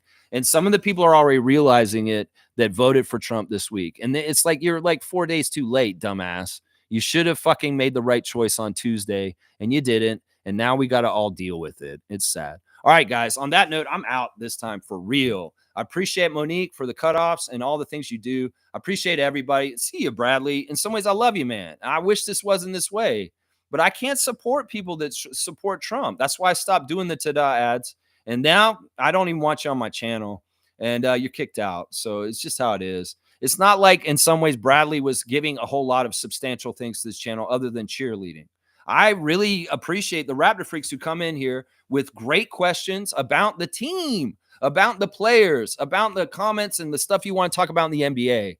In some ways, in some ways, the political talk is annoying the hell out of me because in some ways, there's nothing we can do at this point. And whatever I say, one things I might do in the next 4 years is just talk about some stuff just to help educate more on just what this fuckface is doing down there in the White House. In some ways, that may be the one thing I do because I do feel like it's important to share information and understand what is really happening and not like sugarcoat it and say, because like, this is what he's doing. He's going to do this. He's going to do that. I may talk about it in those kind of ways. That's it. That's right. That's right. Let's see. Infamous saying, Blackhawk, you're misinformed. You know what? I don't think he is. I think that y'all are going to find out that this is not a movie anymore. This is something that's very serious. And because he has absolute power, he will wield it like a dictator. And we will see something very different in the United States in the next 4 years that you've never seen before in your life. And I wish I was wrong, but I don't think I am. It's going to happen because nobody's going to be there to stop him. Unless it's people in the government already that can hold their position and resist against it. They may be able to slow it down a little bit. But for the most part, he has the whole control of the government, of the Supreme Court, the Senate, and the House of Representatives. So nobody's going to be blocking him from his choices that he wants to do. And that's the scary thing. In the first term that he had some roadblocks because of the Senate and the House not totally going with him and voting him down. Well, that's not the case anymore. So you guys are going to see what happens. And everything that happens down there is from him. You're going to know that at this point. Yeah, you're going to know that at this point. That's right. Mike's saying if the opinion isn't fair, then I'm going to stand up for that side that needs help. The Nazis don't need your help to stand up for them, Mike. I'll just say that right there. Informed, well informed. I believe Neil is very well informed. I mean, I don't agree with. I'm going to go and say, listen, this is me and Neil are not totally on the same page, but he was right. And listen, I'm going to show y'all how I act if I'm wrong. You know what he said to me a couple weeks ago, and I completely disagreed with him. He said something about Jamal Shed. He said Jamal Shed's probably not going to go to 905. And you know what? Darko said in his interview yesterday that he's not planning on sending him to the 905. So Neil was right. In some ways, I was thinking, man, but it'd be good for Shed and stuff like that. But in some ways, Darko's saying basically he likes having 3 point guards on the main team. And I don't think he's going to go to 905. In some ways, the way it looks right now with it is that Jamal Shed has not taken any publicity pictures in a 905 jersey. You know, Jacoby did, Jonathan did, Jameson did, but not Shed. And Darko said in the interview yesterday, I don't know. I'm going to need him on this team, I think, pretty much is what he said. So I don't know if Shed is actually going to run the 905. And Neil was right. At that time, I disagreed with him, and I fought vehemently with him. Oh, no, I think he'll go to 905. It'll be the best thing for him. But new information came out, and I repealed my opinion. And now I'm standing with Blackhawk on this because Darko basically said what he thought, and he was right. I want people to be able to do what I just did and admit when they were wrong on their opinion and come back around and justify it and say what's right. So I apologize to you, Neil, if we talked in kind of conflict about the Jamal Shed being on the 905 issue, because it seems like you were right about it. See, I want to be a good example in all kinds of ways. And there's one right there as far as with that right there. Yeah. 905 are playing at 6 o'clock p.m. on YouTube against the Delaware Bluecoats. It's their opening game of the season. So we'll be there, Wayne. I hope you'll be there too. Mike's saying Infamous gets my point for the most part. Guys, I'm with you on freedom of speech. I'm with you on thinking for yourself. But you guys got to understand there's so much bad information and so many really weird trains of thought that people are falling into. And you have to look at all your weaknesses as far as like what you fear, what you care about, and whether they're manipulating it to get to where you are with your opinions is what I would say on this. And in some ways, I do this daily inventory all the time on myself.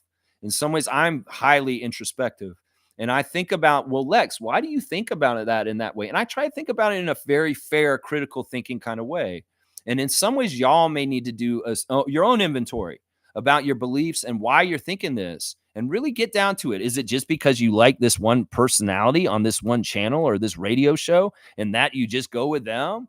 You got to really like be introspective and think through why you think that way. And then you're on a whole other level of self-awareness, and that will help you figure it all out. That's right. That's right there. Let's see. Mo's saying 6. At 6 o'clock's when the game. And Wayne's saying Mike defends bombs for Black Americans. See, I'm totally with Wayne on this. Dirty pool was done this week, dirty ass shit, and the election is compromised in some ways, honestly, by Russia and Putin.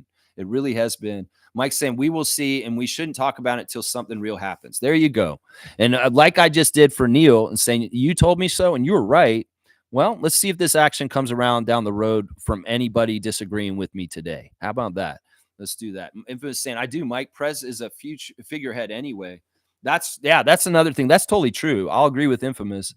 You know, whether it was Reagan way before, whether it's W. Bush, when it's Trump now, in some ways, there's powers that be that are kind of puppet masters that are behind the puppet. And in some ways, Trump is just kind of a gregarious confusion agent that has been very useful for elites that are right wing and trying to make as much money as possible because he's the ends to the means of what they're trying to do. Is what it is right there. I'll say that right there. I'm out, y'all. Have a great day. Back at you, and have a good day. Yeah, new YouTube noise. Let's see. Blackhawk saying I agree that it would be good for Shed, but I looked on how Raptors are trying to keep a full roster. Yeah, it's kind of crazy and interesting that this has happened, but I get it. You know, we had a lot of injuries, and the other thing I would say is Shed had 4 years at Houston with Kelvin Sampson. So in some ways, the G League may not be the kind of place that he needs to be to figure it out because he's kind of figured it out for the most part. So I can get behind that. Peter's saying blocking cowboy doesn't exemplify freedom of speech, though. Yeah, but this isn't Canada. This isn't the United States. This is the Raptor Freak channel. And in some ways, I'm the buck stop here, right here. Freedom of speech is great, but also my time, freedom for my time, Peter. And I don't want to keep going around in circles in bullshit ways like this. In some ways, it turns off Monique. It turns off Trevor. It turns off people that come here for Raptor stuff. And in some ways, I don't mind being opposed with Bradley politically, but he's continuing to throw it in my face. I will give him some credit. He hasn't gloated as much as I thought he would after the election results this week. But in some ways, Peter, this is what I would do in my real life on Facebook also. If somebody's saying a whole bunch of Trump shit, I defriend them. And I have no time for them in some ways. And you know what? You can say it's not freedom of speech, but this isn't fucking a place where there's freedom of speech. I can fucking block anybody I want. I can time out whoever I want. And that's me giving you the example of what a dictatorship is like. And I can do it because it's me. It's my channel. I run it. It's just like with Tom. Tom doesn't want to work for me. That's his right to leave. And it's my right to kick Bradley out if I want to, just as much as it's my right to kick anybody out. So I think you're getting a little confused about the different parameters of places where we're operating. This is a YouTube channel and I run it and I put my own time and effort into it, and really not for money or anything. I'm doing it out of my passion. So I should absolutely be able to kick Bradley out. It's my right. How about that? Mike's saying, understanding both sides keeps me informed. I never source info from one place. Yeah, but Mike, you've got to understand the other side is just blatantly lying outright at this point. It may have been a case at some point, like 20 years ago, where there was some able to get some sort of like a factual argument from the other side on the basis of things. But at this point, they're playing dirty and they're just outright lying. So in some ways, you're taking half of the information you're taking is just outright lies towards you. Now, they're going to tell you that my side's the side that's lying, and that's why you're confused and it's muddled. It's muddled. That's what I'm saying right now. Yeah. Let's see. Neil's saying no one government can solve the gas problem because Lex pointed out gas is OPEC controlled. Exactly. Anybody who based their vote on the gas prices, and this is here in Canada too next year, y'all, don't be basing your vote against Trudeau or anybody because of prices on groceries and gas. In some ways, he does not have any control over this. If you want to know who controls it, it's OPEC. And if it's the groceries, it's Galen. Reason why they've consolidated to less companies because they're monopolistic. They want to raise the prices together and they're in cahoots. So that's the problem. If you really want, and this is the sad thing, is Kamala had plans to bust up antitrust. She was going to go in and bust up the way that these big corporations were joining together to artificially raise prices in cahoots with each other. In some ways, she was going to allow more competition and allow room for smaller businesses to maybe flourish and even get a foothold in the world. This is part of the problem right now is the big companies are killing off everything small everywhere else. And Jeff Bezos and Amazon is the biggest example of it. Walmart, another big example of it. So yeah, these are things we got to be factual about. Yeah. Peter's saying freedom of speech is a value. Can't be for it in one area, but not in a different area.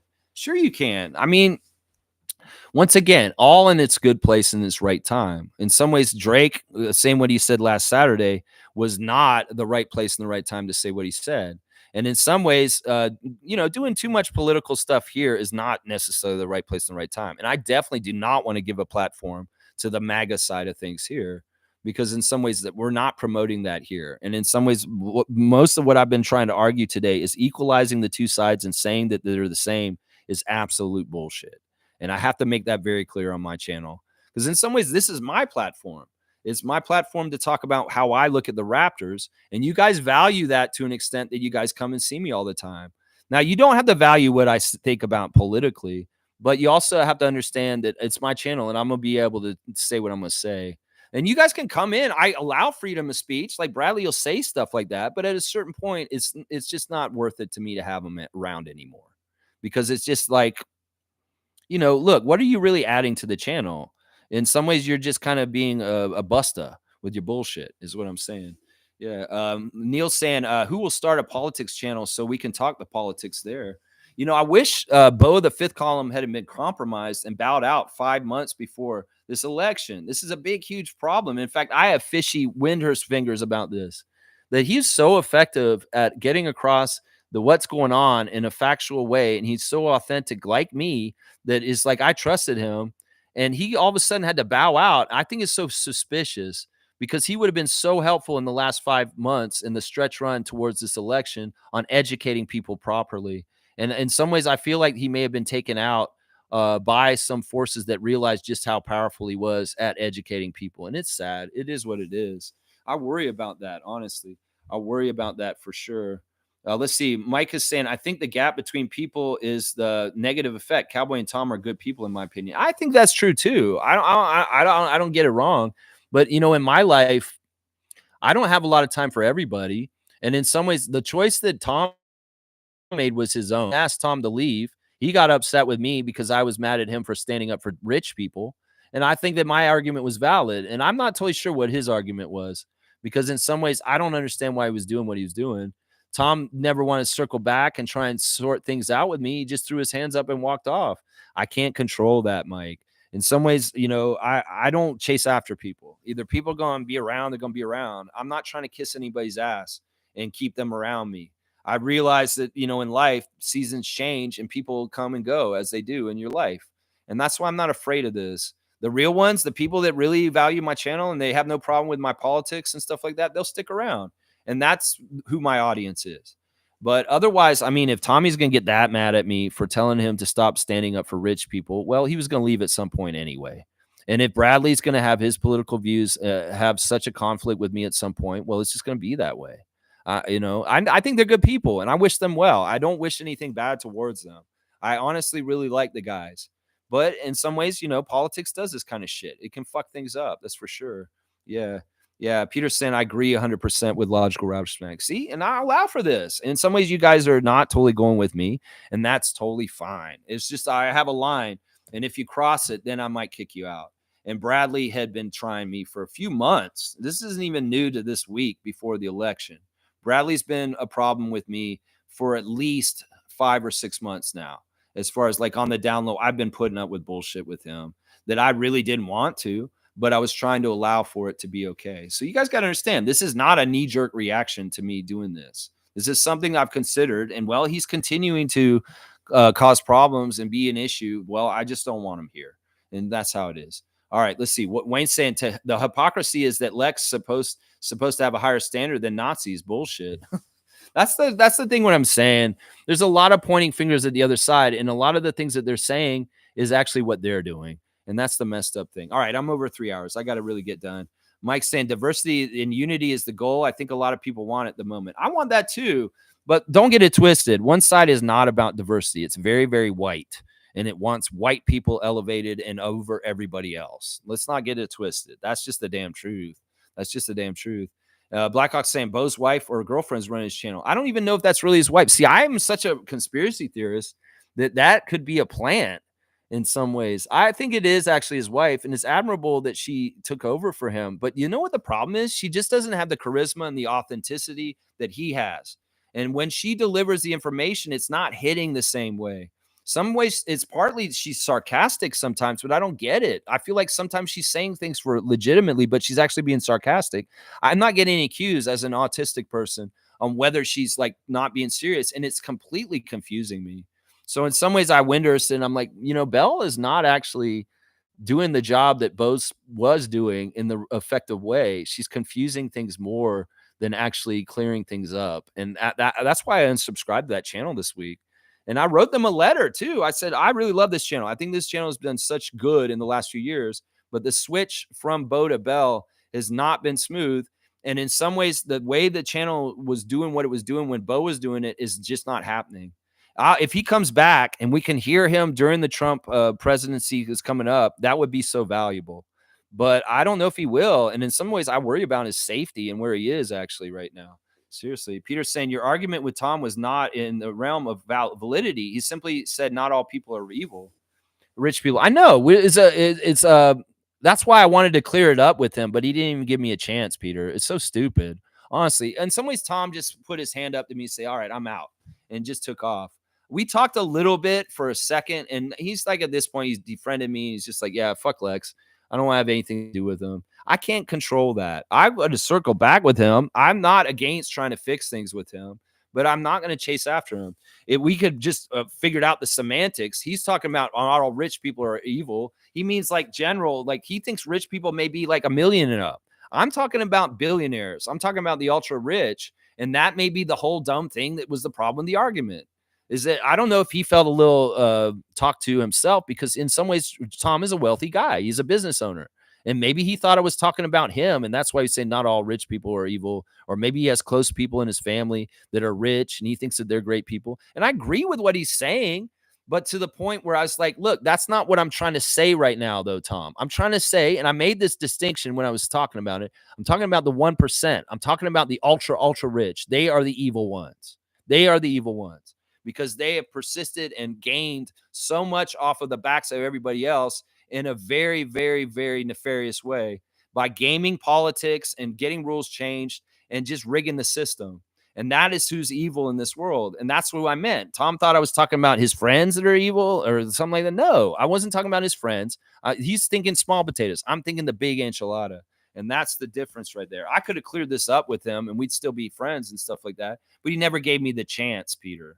And in some ways, I can get all bent out of shape and upset about it, but I'm a cold-hearted motherfucker in some ways. I'll cut people out. I don't give a shit. In some ways, I love Tom, and I always think good of him. I don't think bad of him, and we could have cleared this up easily if we just communicated about it. And then that's the problem right there. Let's see. Blackhawk saying, I think Bo is going through a mental health issue. Yeah, he got burnt out, and I can understand that. Doing this channel every day is a lot of work, and it takes a lot of time.